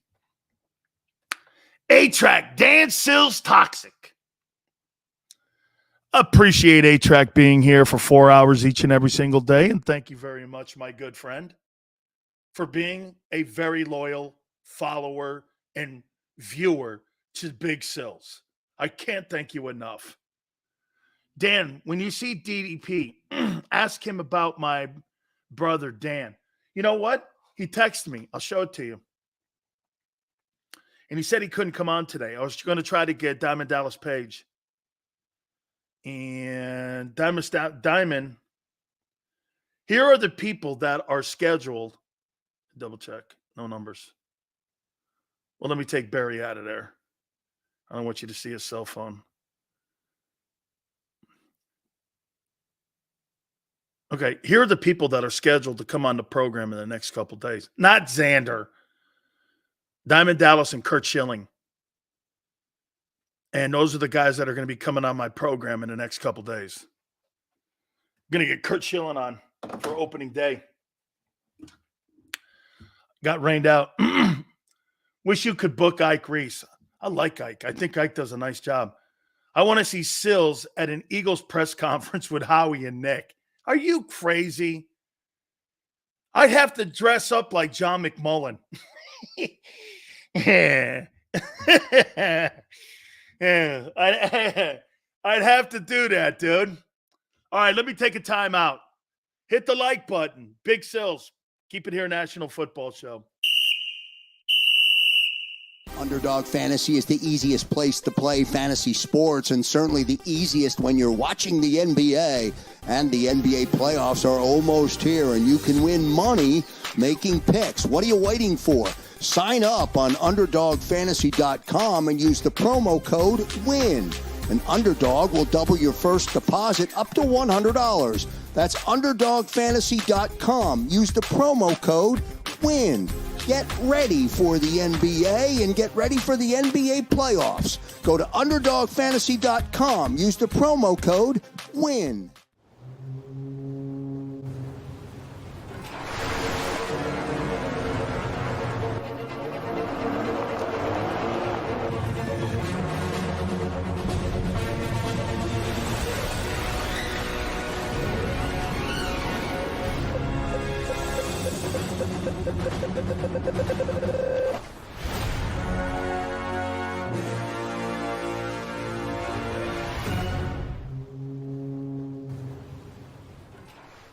Philadelphia fans were cut from a different cloth.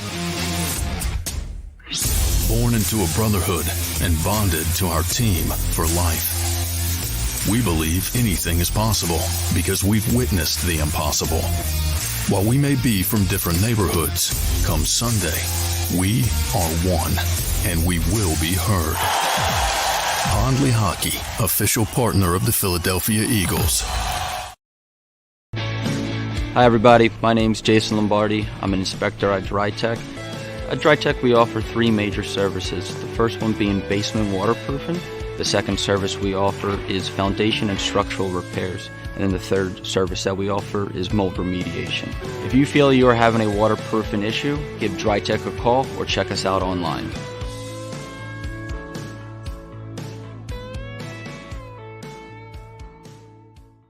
Mike Little was a union construction worker who was badly injured when he suffered a horrific fall because of someone's negligence. His life would change forever. It was just a real downward spiral with everything you do, and you're sitting home by yourself all day. You can't go out because you can't drive, you can't walk well. It was just a horrible situation. Call Brian Fritz at the Fritz and Beyond Cooley Law Firm at 215-548-2222. EAGLES, Eagles.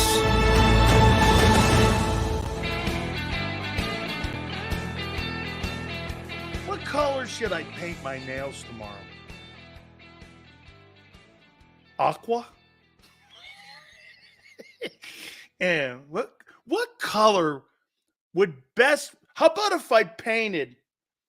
How about if I painted my nails? Fired immediately.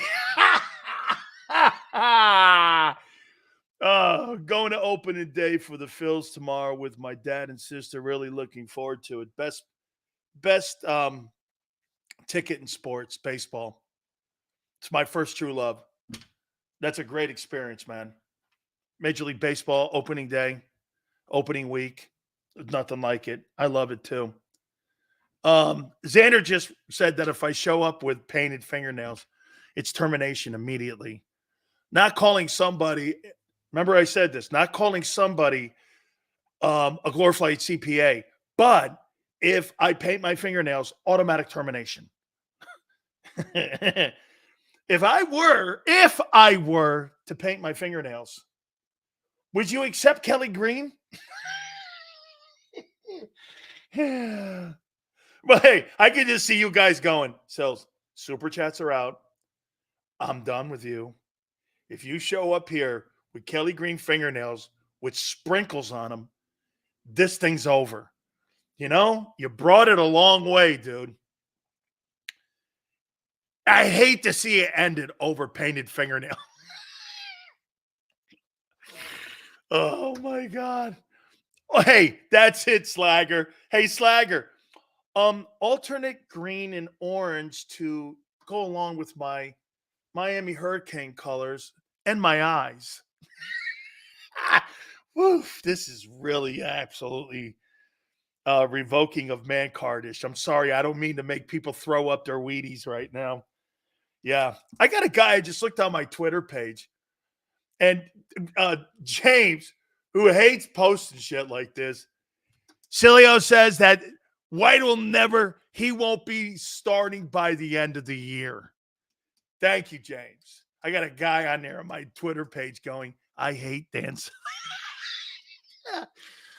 Oh my God. Hey, James, you might be more right than me. I hate Dan Sileo. What do you mean you hate me? Carlos, what's up, my good friend? You need to wear oh my God, Philly, I want a Howie Roseman t-shirt. You know, like the ones that have let me see, like that have the ones with Castro. I said Castro. The ones with Castro on it. I want a big picture of Howie and Gator green and Gator orange and blue. Just a big old picture of Howie. Che Roseman. There you go. Che Roseman. Hey, that's it at the top.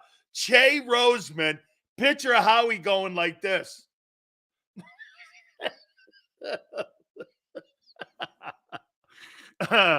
Absolutely. You guys were spectacular today, man. I can't thank you enough. You guys were really great. Don't forget March Madness, man. It's underway with the Thursday, Friday, Saturday, Sunday. You guys can line up here with our good friends at Underdog Fantasy. JAKIB Sports is looking for about 500 folks here of our great viewers and subscribers. They will match you all the way up to $100. $10 is the minimum. The promo code is WIN, W-I-N, and good luck to you. Thank you guys so much. Big Joe, Xander, 2 to 6 tomorrow, and we shall see you on the flip side.